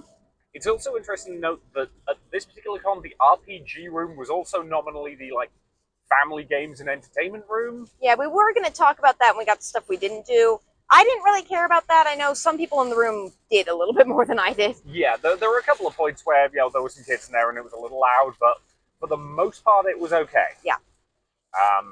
We were in there most of the weekend, so I think we probably heard it at about its loudest. And for us, it wasn't too much of a problem, but I do think it irritated some people. So the thing to kind of, I think, summarize from this is just as a con goer or a con organizer, noise bleed in RPG rooms and probably also board game rooms is something you just kind of have to expect it. It's like expecting people to, kind of sometimes make mistakes driving. It's going to happen. Just try to be patient with people when it does. Yeah. And try to mitigate it to the extent that you can. But again, there's always going to be some of it. Try to mitigate it the best you can and try to make sure that to the best that you can, quieter players have a chance to talk and speak. Yeah. So, sorry for that tangent. It's just something that you kind of have to talk about at board game cons generally. And it's something I think people are becoming more and more cognizant of. Most of the RPG groups in that room were strategically arranging tables to minimize sound bleed whenever possible. Yep. Sorry, again, with the storms. Dear. But yeah. So, interestingly, towards the tail end of our Star Trek RPG, Yep. Somebody came into the room and made a quick announcement that what was it officially called? The Consignment store. Store. Was about to enter its last hour, and therefore everything in it would be the cheapest that it would be all weekend. Yep. At which point you and I basically looked at each other and went, "There's a consignment store?" Mm-hmm. Because we didn't know that. No, we did not. It is on tabletop events. When I was checking the schedule, it is listed there. I just didn't click on it because I didn't really think to. But it wasn't really advertised at all, so we didn't know what it was or what they were talking about with stuff being variable prices. But other people at the table we were playing with knew, and they explained that they were basically doing a smallish store kind of over at the other end of the venue, where they were selling board games, and it was basically a case of, I think it was only open for 3 hours. Yep. For the first hour, stuff was going to be one price. Yep. For the second hour, stuff was a cheaper price, and for the third and final hour, stuff was very cheap. Yep. And I think it went to charity. In fact, I'm 90% sure it went to charity. Yeah, I'm pretty sure you're right on that front. And it's what it sounds like. I imagine most of the board games were donated by people who didn't want or need them anymore, or were just extra copies that they had lying around. Yep. But yeah, so after the Star Trek RPG, we were just like, well, we've got a little bit of time to kill before our next event. Should we stick our heads in and have a look? Yeah. And I will say we went in when there was like, I think 5-ish minutes left before they just closed the store. 8 minutes left Yes. when we entered the room. I will say that is, if you're trying to avoid impulse buying stuff, that is not a time you want to walk into a room. Yeah, it's a bad idea. But that was on us, not on the con. So yeah, we ended up spending what, $70? $70, but we did get, I think, like about 6 or 7 games for that. We got a bunch of stuff. Like some of those discount prices, for that third hour were really good discounts. And then we were in the room last, so that was after all the stuff for that hour was picked over by other people. And we still found a ton of stuff that we loved. So again, I'm looking forward to playing some of those. And the other advantage of going into a room like that at that time is just like, I picked up something because I was like, this is $8. It looks kind of interesting. If it's boring, oh well, I'm out $8. That go to charity. Yep. And we were the very last people who checked out. We were. Which meant we got to hear a cheer from the room as we left. Yep. Yeah, they were probably cheering us leaving. I mean, you never know. Yeah. We probably That's a joke, annoyed by a the lot way. of people this weekend. Anyway, but no. Again, I think they did pretty decent business. But again, my only real complaint is we had no idea that was on until somebody came into our room. Yeah. And I'm wondering, and this is a pure theory, I'm wondering if they hadn't done great business up to that point because not a lot of people knew it was there, which is why that guy was basically going around the rooms and announcing things. I did hear them say that they had 30-ish people the second hour and over 100 the third hour. Yeah. So it might be that. Might have been people like strategically waiting until the games were the cheapest to buy them. I don't really know. Also possible. But again, it was in a pretty amazing haul because, again, $70 typically buys you 1, maybe 2 games at most, depending on size and complexity and stuff like that. So to get like 6 or 7 for that price, and a lot of them were stuff I've been wanting to add to my library for a while. It's really good and hopefully helps the charity. So. And like half of that went to one particular game that we got on pure impulse. But, It might never play, but if not, we can pass it along to somebody else and donate it to another consignment store, and they can sell it again. Which again, if it's going to charity, great. But yeah, so that was a fun way to kill a bit of time. At that point, we took the stuff back to the car, played a hilarious practical joke. So yeah, we've not talked about costumes this weekend because it's a board game con. They don't really have costumes. Yeah. But I was still dressed up because that's my MO. Yeah, you do not know how to dress down. And also brought plushies every day, which were a big hit this weekend. The plushies were a hit. Yeah, people like that. Do you want to explain the joke, or do you want to leave people in suspense? I'll explain the joke. Okay. So, there is a dress company. It's Ava Gowns, isn't it? This yes. One? Yeah. There's a dress company called Ava Gowns that you happen to like. And one particular type of dress they do is this kind of sparkly, tooly number that's really quite fun. That you own in 4 colors now? Yep. Which is white, pink, blue, and lavender. Correct. Yeah. I was trying to figure out how to describe that last color. But we realized at one point that, because they are the same dress in multiple colors, at the right kind of con, we can mess with people. Yep. By wearing one color for part of the day and then swapping to a different one, specifically as a Sleeping Beauty joke. Yep.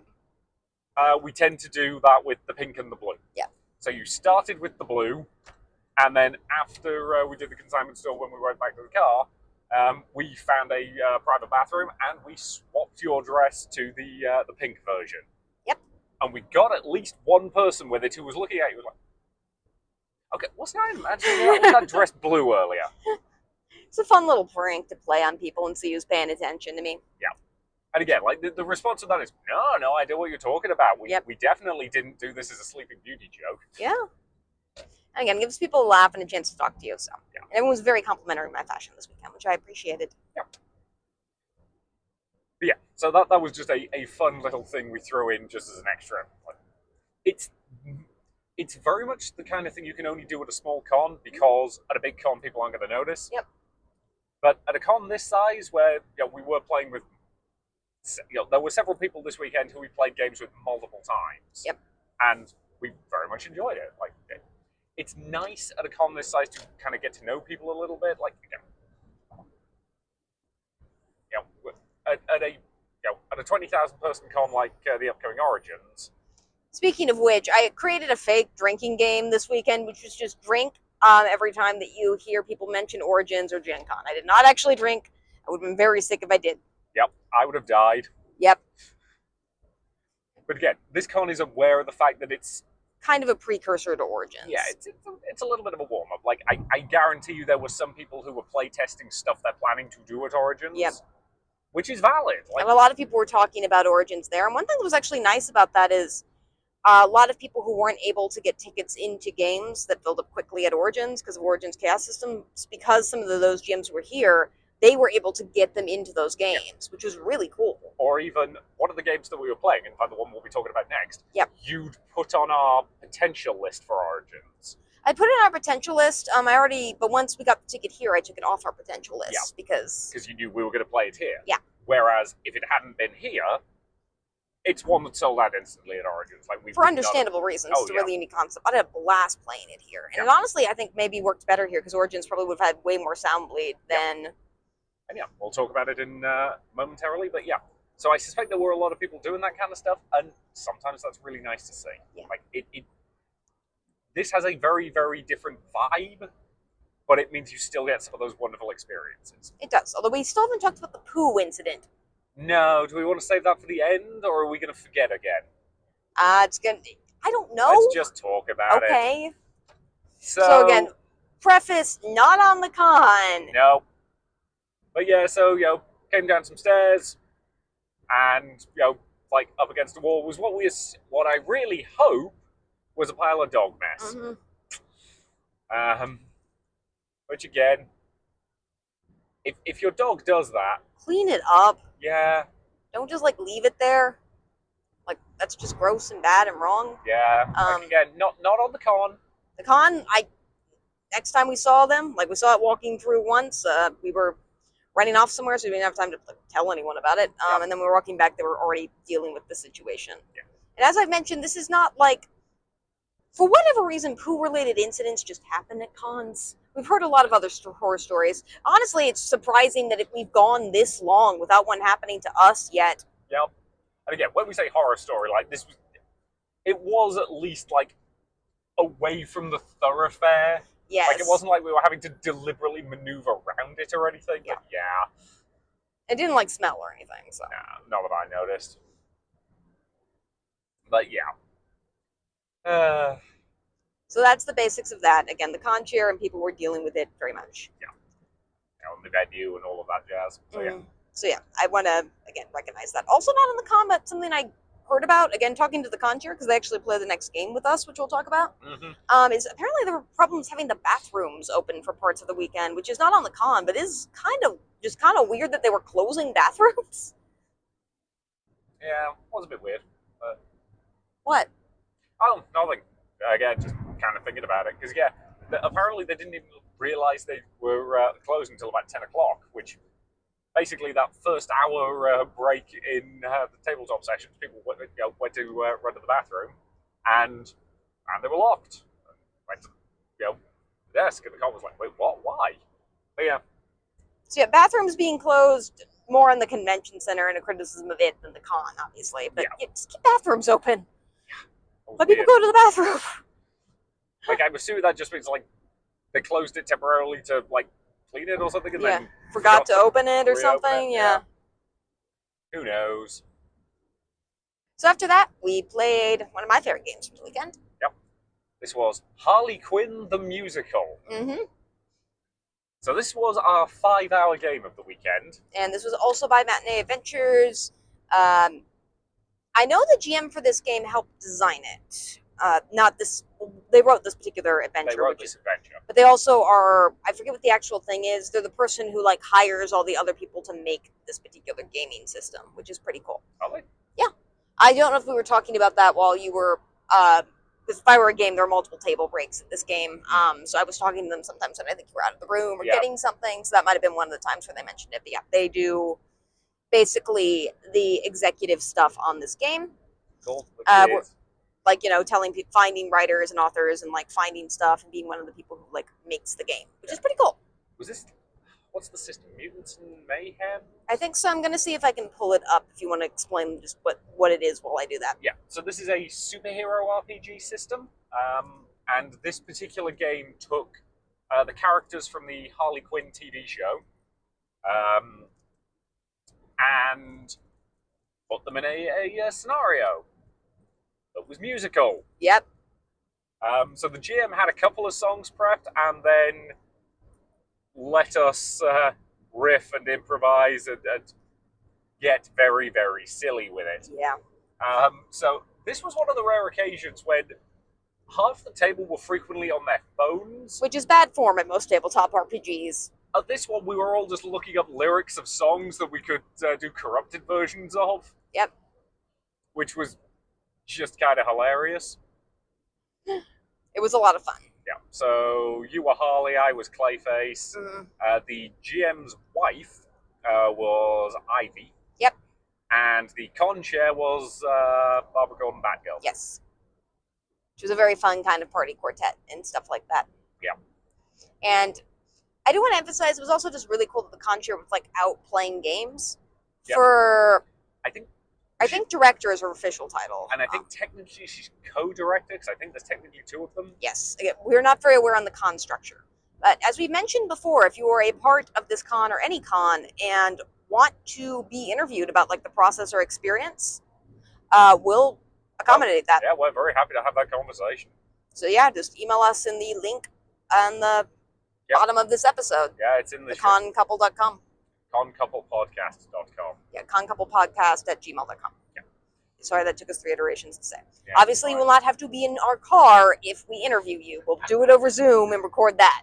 It would be hilarious if we did just like kidnap them and drive them around for a bit. If you do want that authentic experience, we're probably also willing to accommodate, assuming you live relatively close to us. But I assume you probably would like to do it over Zoom. Yeah, part of the reason is I think it's really good that they got to experience games. Mm-hmm. And the other thing is I do honestly think if you're a director of a con, the best way to like know how a con is working is by doing stuff at the con. Yep. And just talking to people and like having that experience. So, yeah. And it also really meant a lot to me because I think like part of the reason both the con director and the GM's partner participated is because I think they wanted to have enough people to make the game work, which is good because I was really excited about that game and really wanted to have enough people to make it work. Yeah. You had fun. I had a blast. For the record, I also had fun. Yeah.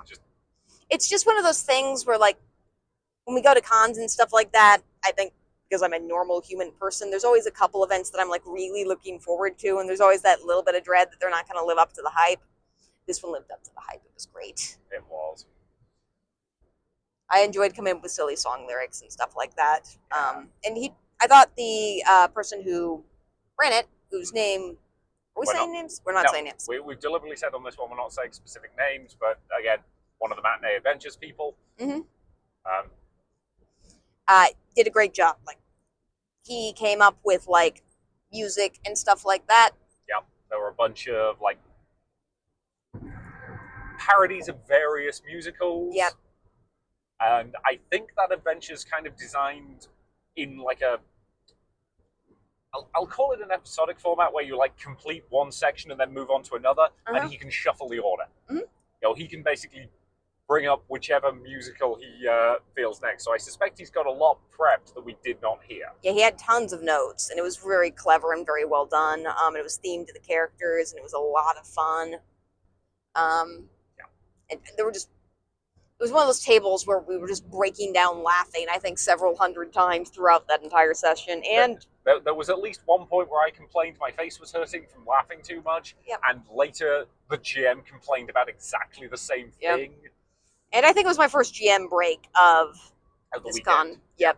You like breaking GMs. So when I say GM break, I don't mean like torture GMs. I just mean I make them laugh so hard they need to take a quick like second to compose themselves. Which is always, I consider, a great compliment. And like, it very much quickly became a table where everyone was just trying to make each other laugh. Like, that was very much clear what everyone at the table was trying to do. And for the most part, we were very successful at it. So we won't how, describe. how many different? I'm trying to think. How many different songs did we sing about the death of Bruce Wayne's parents? There were like 6 or 7 There were quite a few. because it was the musical. So the first iteration of the musical was like Bats the musical or Batman the musical or something like that. And the first song was about the death of Bruce Wayne's parents, and then for whatever reason, like We all just rolled with that. the entire musical is apparently just about Bruce Wayne losing his parents. The Batman section is just kind of tacked on at the end. It's very short Yeah. because oddly artisanal stuff is really about Bruce Wayne losing his parents. Yeah. And again, like this was definitely because you are you're a DC fan. Yeah. But you haven't seen the Harley Quinn TV show. Which is so what it was based off of, although I am familiar with Harley Quinn, the character. Yeah. You just haven't seen that exact iteration. Yeah. But again, like for that kind of tabletop RPG, you don't actually need to have seen the exact iteration. Yep. It was fairly loosey-goosey in that regard. But it was a lot of fun. It was aggressively silly. Yeah. But in exactly the way, like, again, if you're going to play a game called Harley Quinn the Musical, you kind of know what you're about to do is going to be silly and weird, and just, it was a blast. It was a lot of fun. Yeah. So yeah, that was great. Not going to talk too much about the system. It is a system they are playtesting at Origins. Sorry, we name drop Origins 400 times, but so did they this weekend, so it's fine. And I don't think play testing is quite the right word. Again, they're running a bunch of stuff at Origins. Like this particular, Harley Quinn the Musical is going to be there. Yeah. And I'm sorry I don't remember the name, Mutant Mayhem, Mutant Crawl, something like that. It has mutant in it. I think it's Mutants and Mayhem. Yeah. Or something along those lines. It's very much a superhero-based system that's designed around superheroes. Yeah, we've played it before.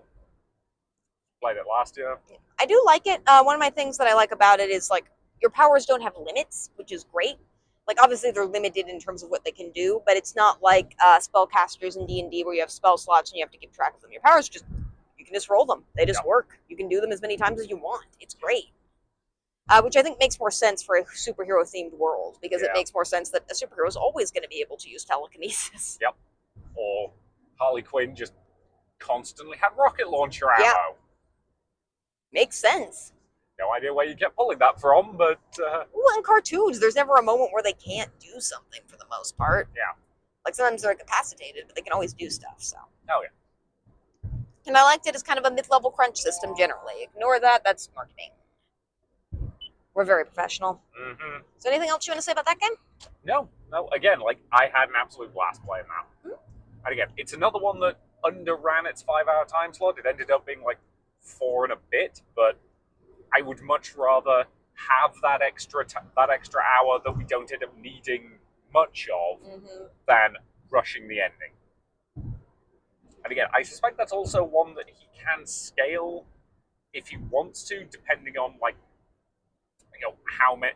Again, he definitely had a bunch of musical segments prepped that we did not see. So I suspect if we had got tickets to play it again, I suspect we'd see a bunch of different ones.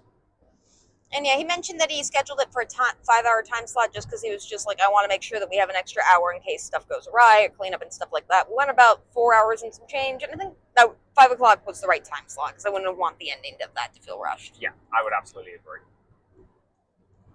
But yeah, so what have you after that? After that, it's a moment that one of our most loyal fans has anticipated for, I think, 8-ish 2 months. Yeah. Yes. So shout out to that person, and the reason we're talking about you is there's one of our fans is very passionate about Artemis Bridge and runs Artemis Bridge simulations, and I'm sure they will be excited to know that we finally did an Artemis Bridge simulator at a con. We did.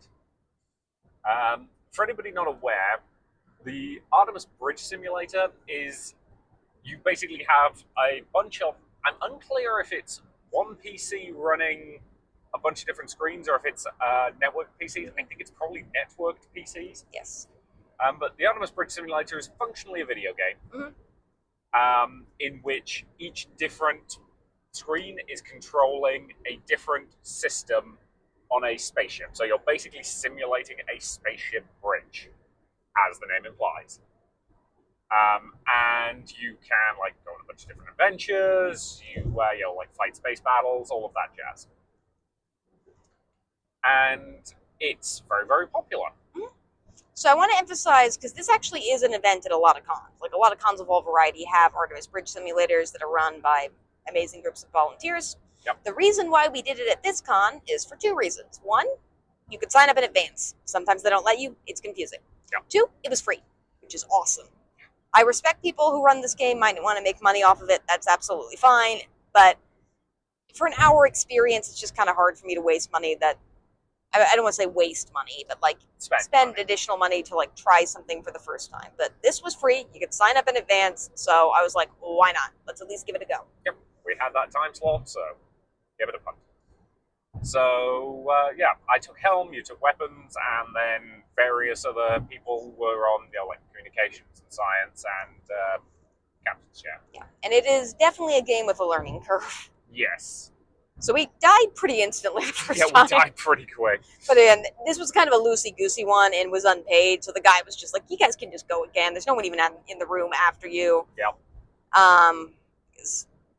At a free stuff like that, you don't have to pay for a ticket and stuff like that. And the person who was running this event was also pretty open about that, because they were talking in the room before, while we were waiting for the people to show up. Just like, yeah, I make this free just because I want people to show up and be able to play it. Even if I charge $1 for it, that might turn somebody off, and that would make me sad, which is awesome. Yeah. And again, it probably would have turned us off. Yeah. But, no, it was an interesting.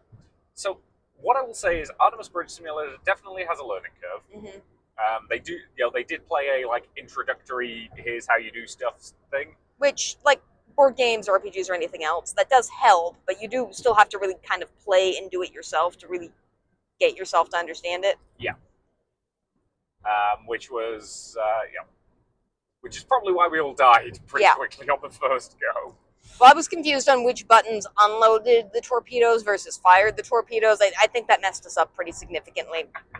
Yeah, so our weapons officer, couldn't aim very well, and I kept accidentally putting the ship in reverse. So, yeah.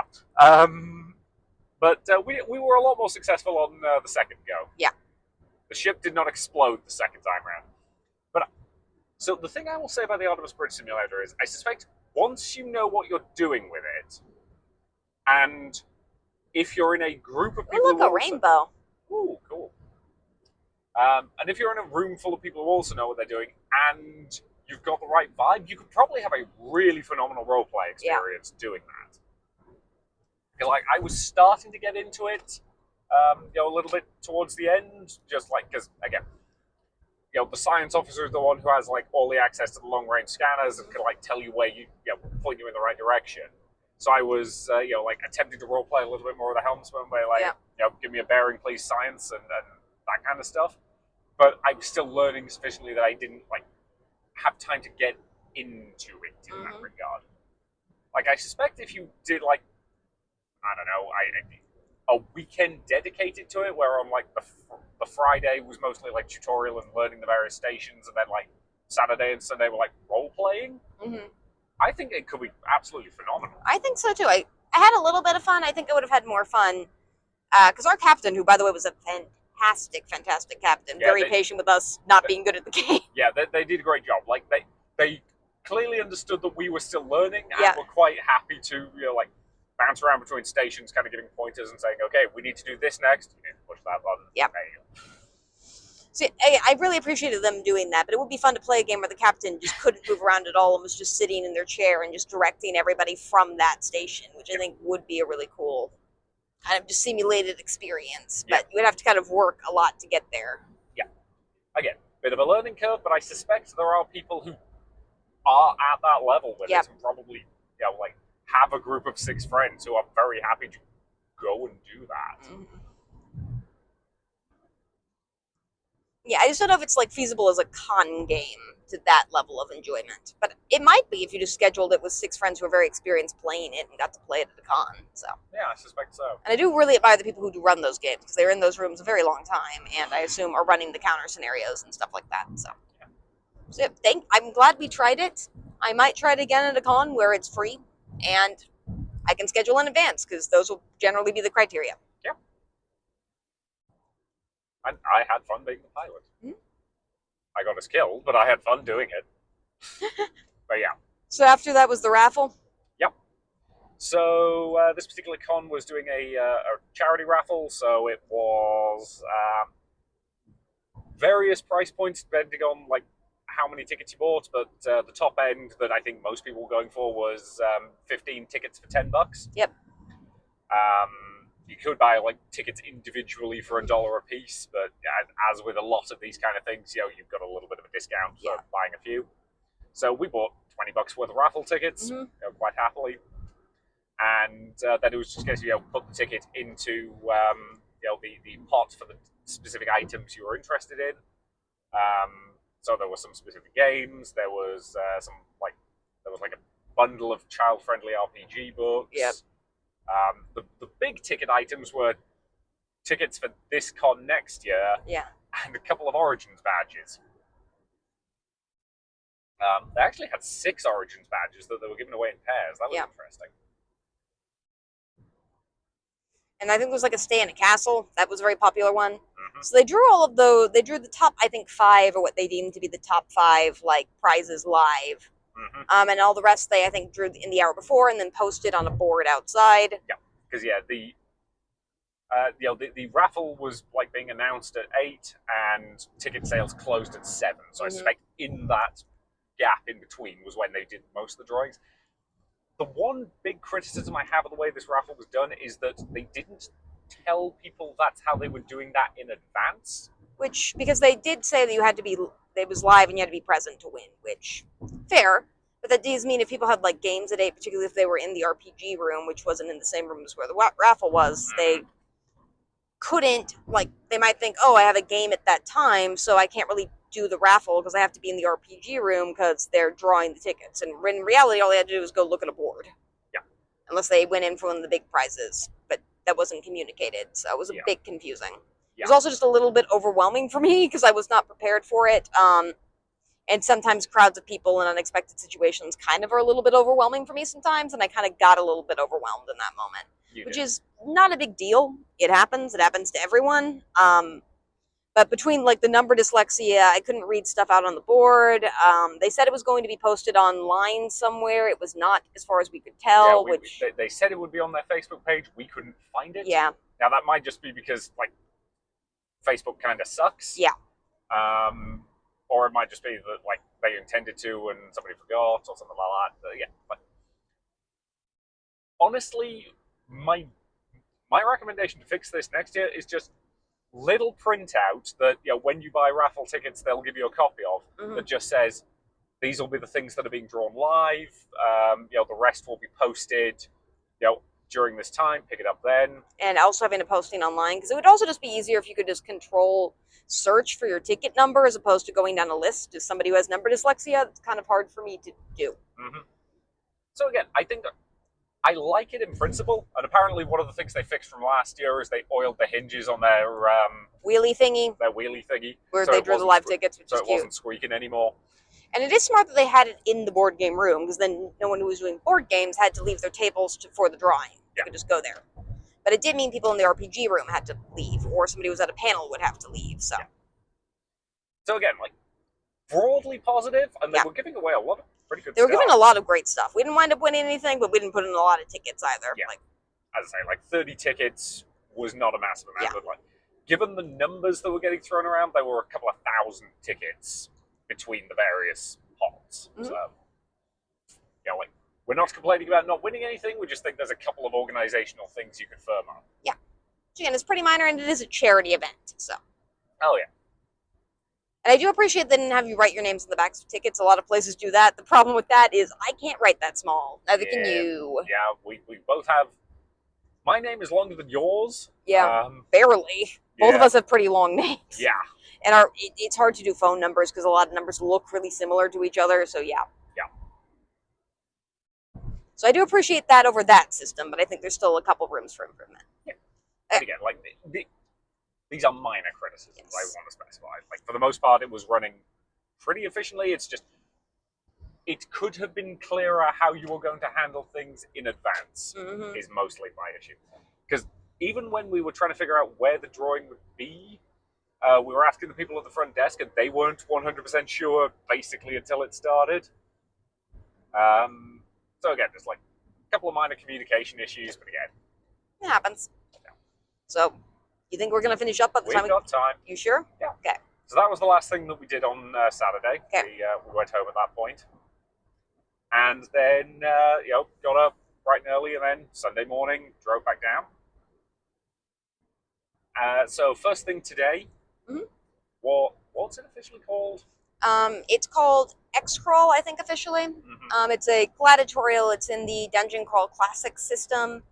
It's a variant on that. Dungeon Crawl Classics is basically very fighting, a little bit less RP focused type of D&D based system, but it's very much cartoon violence, over the topness, silliness. It tends to err on the silly side of cartoon combat and more like Saturday morning cartoons than it does deep combat and strategy. And I had a lot more fun with this game than I was expecting. Yeah. So this is a variant of this game where in the cartoon world, you're playing as like professional gladiatorial wrestlers on a superhero team that, like, in addition to fighting villains, is doing it in a gladiatorial arena. Yeah. So it's like, spectators and combat and flashiness, and you like are trying to show off as well as defeat the bad guys. Yeah. Which was a lot of fun. And it's an interesting system, at least in part because it uses so many weird dice. Yep. Like, I'm not used to seeing D7s and D14s. Like,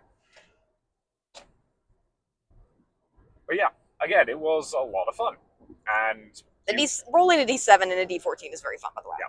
And you got to play a gnome.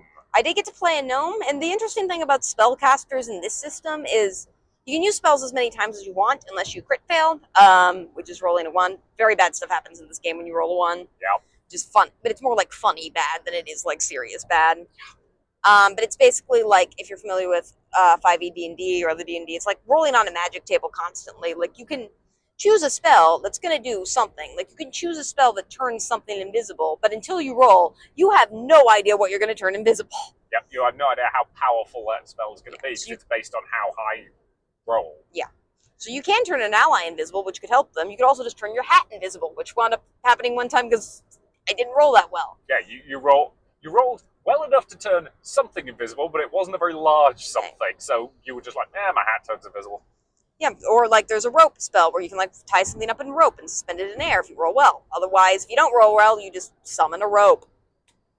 A rope just magically appears. That's all that spell does if you roll low. And if you roll a nat 1, like I did, you tie your allies up in rope. Yeah, that was hilarious. It's very silly, and I actually liked playing a caster where I had to, like, there's only so much strategy I could really do. I did some strategy-based stuff, but a lot of times I just was rolling randomly. Yeah, again, Sunday at a con, a little bit tired. I deliberately picked a character where I was assuming I wouldn't have to think too much. Yep.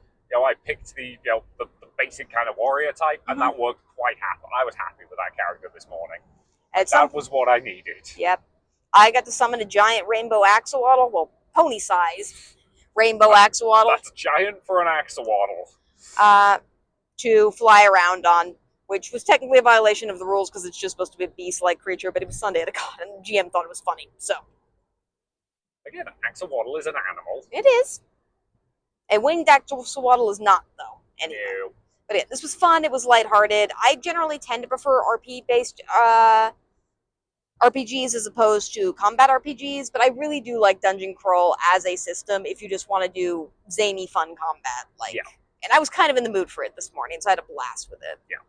Like, we've previously played the same system using a, Saturday morning ninja concept, which was very silly and very fun, and, again, similar sort of vibe.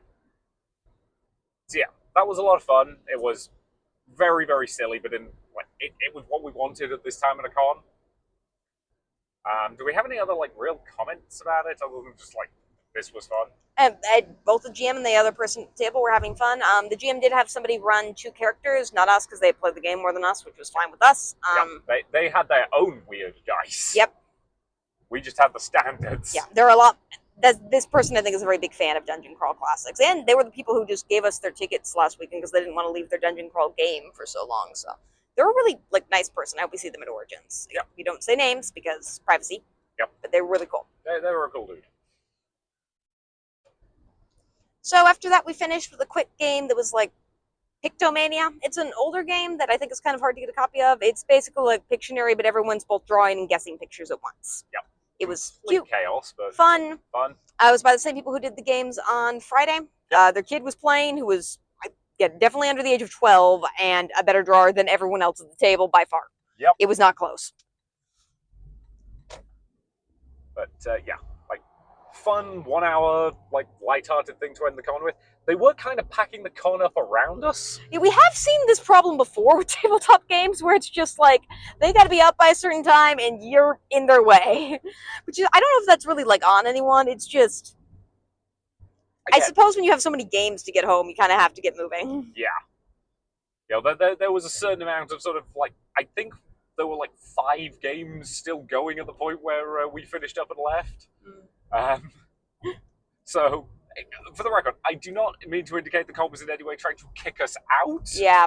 I suspect if we'd wanted to loiter for a bit longer, it wouldn't have been a problem. It was just a lot of stuff was also getting packed up at the same time. Ooh, a groundhog. Yay. Sorry.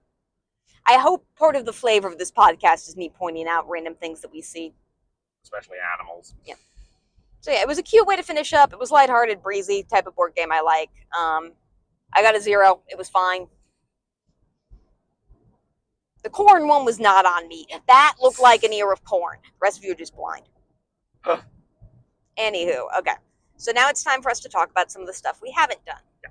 So, at this con, obviously, there were a lot of events we did not take part in because if you're playing a Harley Quinn musical board tabletop game for 5 hours, there's going to be a bunch of other stuff going on at the same time that you can't participate in. Yeah. So I will also say it's kind of awkward because it's a board game con, and as you can see, we're more RPGers than we are board gamers. Mm-hmm. But there was a lot of stuff on it. Yeah, there was. There were a lot of board games you could play. We tended to focus more on RPGs, but board games seemed like they were working and people were having fun doing them. The board game room was packed some hours of the day. There were tournaments going on. Catan I saw, there was a Boop tournament, which is a very fun, silly game that anyone can play at any age. So, and I'm sure a bunch of other tournaments also. Yeah. We're not really tournament people. Again, at some point I want to do a 40k tournament, but that's just because I like 40k, and I'll talk about that later if I ever manage to. Please don't get him to talk about 40k. They had a kids' player area that we kind of mentioned earlier. It was a bit awkward that it was in the RPG room, but mostly it worked. It was cute. I didn't mind watching the kids, and it was good that they had stuff for younger people. Yeah. And the kids seemed to be having fun, so. They did. And they had a balloon artist here today, which also was just in the RPG room. I don't think they were supposed to be initially, but I think they shuffled some stuff around.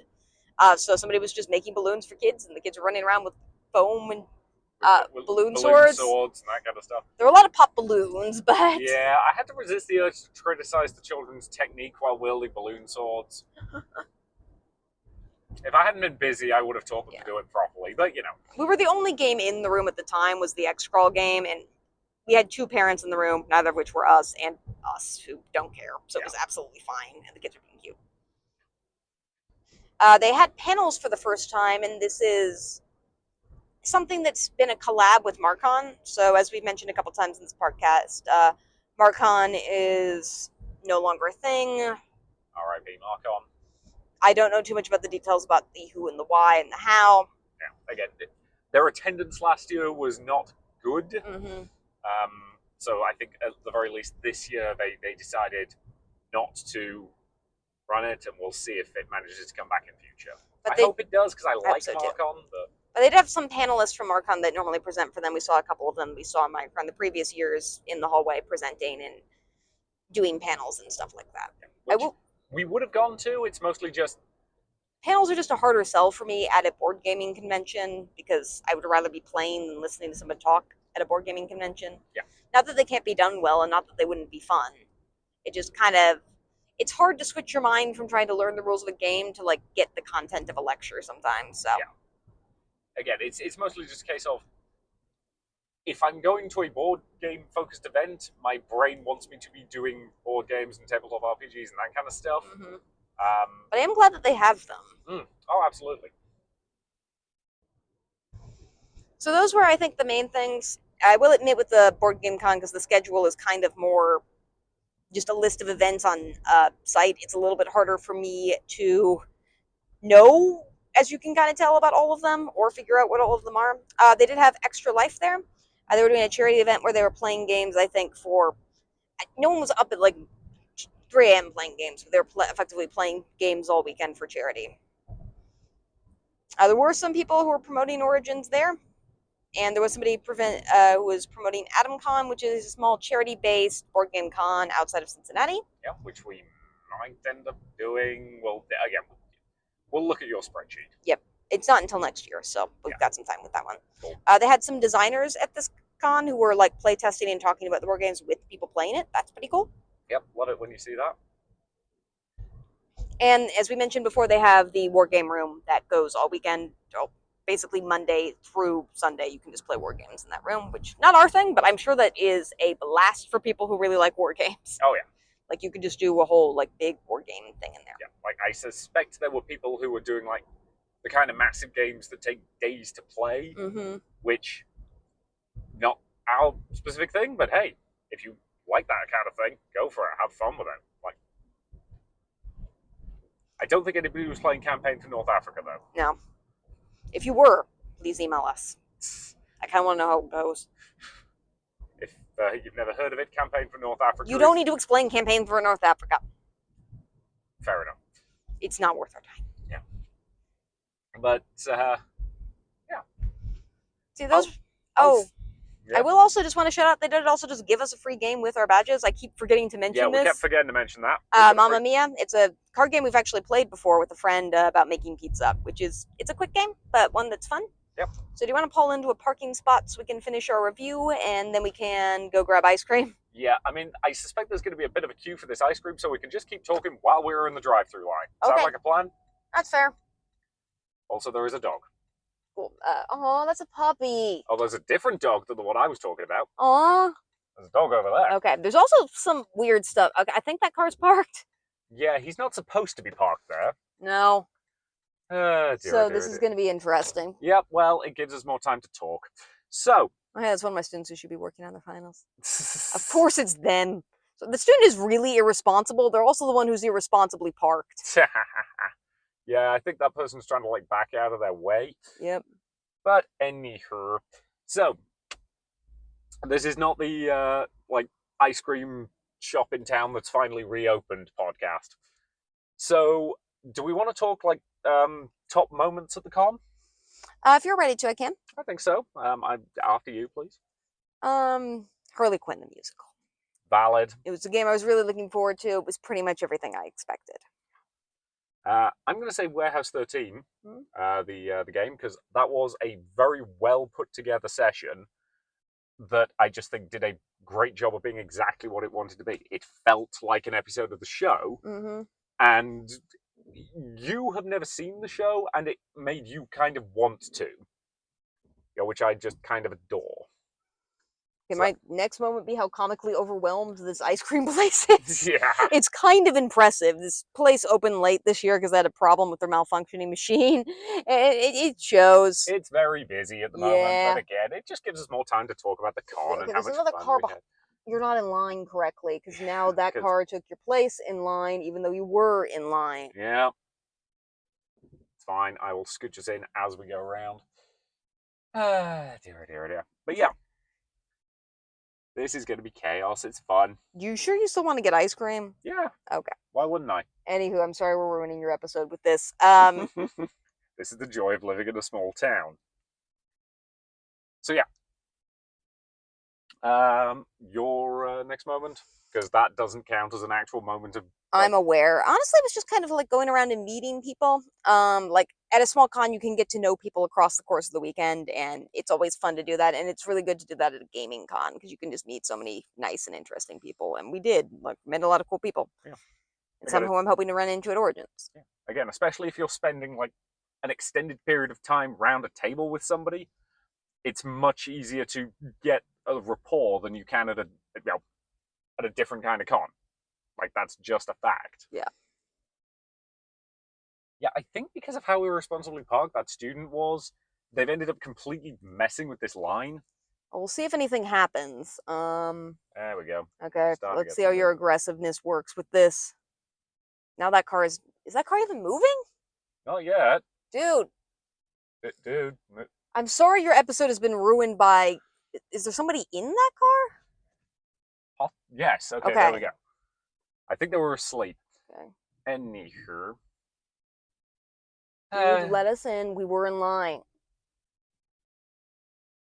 Good. Maybe. We're getting it. Okay.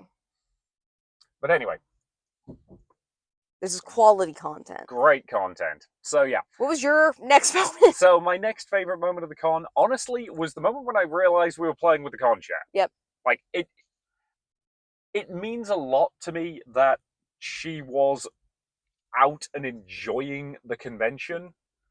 Like again, occasionally she was having to check her phone and be like, "Is that the thing I need to deal with?" Right? No, I think I'm okay. Like that was fun. I enjoyed that. You know, there is a like con chairs sometimes because they have so much to do, really do struggle with enjoying their own conventions, and I think that is sad sometimes. Like I'm very happy that she was able to do that. So yeah, That's pretty cool. I might just do Cobalt Ate My Baby because we had some people who I think had no show up to that table who had no idea what that was. they did not know what they were in for. And having them kind of get that game, like with that game, people just have a light bulb moment of just like, oh, all my moments of self preservation are gone because 90% of RPG, particularly combat based RPG, you're just thinking about how to strategize and like make sure your character's protected and make sure your team's protected. And in Cobalt Ate My Baby, you're supposed to do the complete opposite of that at all times. Yep. And watching people just have that light bulb moment where they realize in this game they can have no impulse control whatsoever is a really great thing to see. It's a lovely, lovely moment because again, like it's it just gets very silly very quickly in a way that's wonderful to watch. Yep, like that person's decided that the drive-through is not for them, which is a valid choice. This is kind of bananas. Mm-hmm. I don't think they even do banana splits here. Yeah. So, and I think my last moment.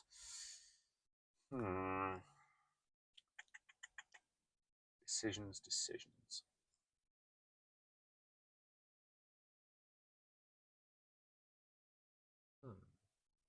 I think I'm probably just going to have to go with. So this is probably cheating. The fact that we were able to like talk about our podcast a little bit this weekend, and people actually seem like interested to listen to it. If you are listening to it, thank you. We're very sorry, but thank you. Yes, your review has been ruined by us attempting to get ice cream in small town drama. Like, you deserve a better ending than this, and I'm sorry. Again, the charm of this podcast is how completely terrible it is. No one's actually said that but you. I mean, that would require people to listen to it. If someone's listening this long, thank you. I agree. Like, I appreciate how everyone is just not just listen to our podcast, but I could tell the people who are running this con really wanted to make it work and we're doing a great job. And I really do think, I know the con to some extent, I don't want to insult it by saying it's a precursor to Origins, which is a much bigger gaming con that happens in the same convention center, but it's a fantastic precursor to Origins, and I think that's kind of how the con views itself. It's a way for you to do stuff way more low key. You can get into all the games you want. You can hang out with the same people all weekend, which is very cool. I love doing that at this kind of like board gaming convention. And it's frequently if you're into a certain thing, there is a non-zero chance you're going to be playing games with people who are into the same sort of thing, so you will keep seeing them again. Like at a previous board game convention, we bumped into the same people multiple times because we were doing a bunch of silly things, so we kept bumping into the people who also appreciated doing silly things. And that is just a like wonderful thing to have. You okay? Yeah. Again, this drive-through line isn't moving terribly fast, despite the fact that you're only supposed to get in the drive-through line if you're just getting ice cream or you're picking up food you've ordered in advance. And I suspect there are a lot of people who are not obeying that rule. Anywho, Oh, look, a bird. you did that on purpose. Yeah, I did. Oh, look, we moved up a spot. Yep. Stop ruining these incredibly nice con that we really enjoyed episode by talking about this dumb stuff. There's no way this is funny to anyone who's not us. No, again, I think we are reaching that point of like, with some cons, you reached like a point of happy, like, sort of drunk, sort of high. Like, we refer to it as con drunk or punch drunk. We talked about this the first half of this episode. Oh yeah, I forgot about that. That's why we don't record in 2 batches. Yep. But yeah, like this, it says something that this board game con made me want to run more stuff at board game cons, and that is a massive compliment. Like, I've had at least two different ideas over this weekend for games I want to run at future board game cons, possibly at this con next year. Like, and I think they're both good ideas that I really want to do. That's fair. So it's given me the hankering to do more. Which is interesting because we talk about this feeling of after cons of just like itching to do more, wanting to be around people, wanting to more to go cons. And I get this at pretty much any con that's even like remotely competently run that I go to. You pretty much only get this at tabletop RPG cons. It is interesting in that regard. Like, you know, I very much got that at this con. I want to do another board game con soon, and I want to run stuff at it. Like, I have ideas. My brain is doing the, wouldn't it be a great idea if you did this? And like, why don't you design your own rule set because you want to do a thing in a universe that definitely doesn't have an official rule set? So yeah. So, overall thoughts on this con? I had a blast. I did too. It was a lot of fun. Today was definitely a lower key day. Like, it was, but I really did enjoy the X-Crawl game more than I expected to. The one thing I will say about this con is, at the moment, I think it has the... I would have liked a few more RPG events. And that's mostly just we really like RPGs. Well, it's an interesting question because I know there's some comments about them having too many RPG events this weekend because not all the RPG events that they had enough people for them to run. Which could have been a combination of things. One of the things is that some games were added to the website after I already bought tickets, so I just didn't see them till later, which is why we shifted to the X-Crawl game later. Even though I had a blast with it. Part of it might just be, again, it is a primarily board game focused con. So I know that there was some talk, or at least I've overheard some talk about like trying to make sure they had the right amount of RPG events. And I do think it is a balance, but it's also something for which it's kind of a catch-22 situation because if you want more people who like RPGs to go to your con, you have to have a lot of RPGs. And if you have two RPGs, no one's going to go to them. And they don't run, and people are disappointed. And yeah, I appreciate that, like, we're in the wonderful world of, like, there is no easy or good solution to that. It's just going to kind of, on a year-by-year basis, it's going to be a case of who wants to run stuff, how many people want to play stuff, and so on and so forth. Like, it's going to be a complicated issue, and one that I'm not touching with a barge pole. But I do think because this event is in the same convention center and it's before Origins, which is this major gaming convention in the Columbus Convention Center, I think the marketing strategy is right. I think if they keep selling it as a precursor to Origins, they will get more tabletop RPGers and more board gamers and more war gamers because there's never enough time to do that at Origins into their con. And I think doing that would be a really great idea. It's just basically selling it as Origins without the stress, I think, is a great marketing strategy. Yeah. And they are earlier next year because they have announced next year's dates. They're actually in March next year, which is interesting. Yeah, which might actually be better for them because it would give people even more of a chance to play test stuff right after they get their events accepted and stuff like that. So, yeah, I really like this con. I enjoyed it a lot. I think we will definitely come back, assuming that it's not on a conflict weekend. Did you just say conflict? Conflict. Boo. So our rating system is? Our rating system is simple. It's would we go back? And quick reminder for anybody, or first up time, a lot of factors go into would we go back to a con. Sometimes a con was good, but it was a 5-hour drive and it's hard to justify that. This con, we'd go back. Yeah. I have no qualms about saying that. Like, I would absolutely go back to this con next year. Heck, I'm probably going to volunteer to run some stuff next year. I would say the only caveat is if they got rid of too much RPG stuff. But yeah. The amount they have now, I think, is pretty good. I'm hoping they can add a little bit more, and I'm hoping that with word of mouth, it'll also, might take a year or two, but bring more people who are into the RPG games to a con like that. Yeah, I would agree. And I'm sorry that we are so RPG focused reviewing a board game con, but we did play board games here too. We did like it. We did. And they did have a very extensive games library, so. Yeah, we had fun. We did. And we've been in this line for 15 minutes, and I think we've moved 3 cars. We have moved 3 cars. Going great. But hey, it gave us time to actually like finish talking. So. Yep. Oh, sweet. I think we moved a 4th car. Ooh, fancy. So, as we mentioned, next week is our university's graduation, which means we can't go to a con despite my best attempts. We are both required to be there. It's so annoying. Yep. We thought about reviewing the graduation, but I feel like our jobs would not like that. I mean, you're required to be there. I'm helping organize parts of it. I have grad students to wrangle next Saturday, so if there are any major snafus, some of them are going to be my fault. So we're not reviewing that.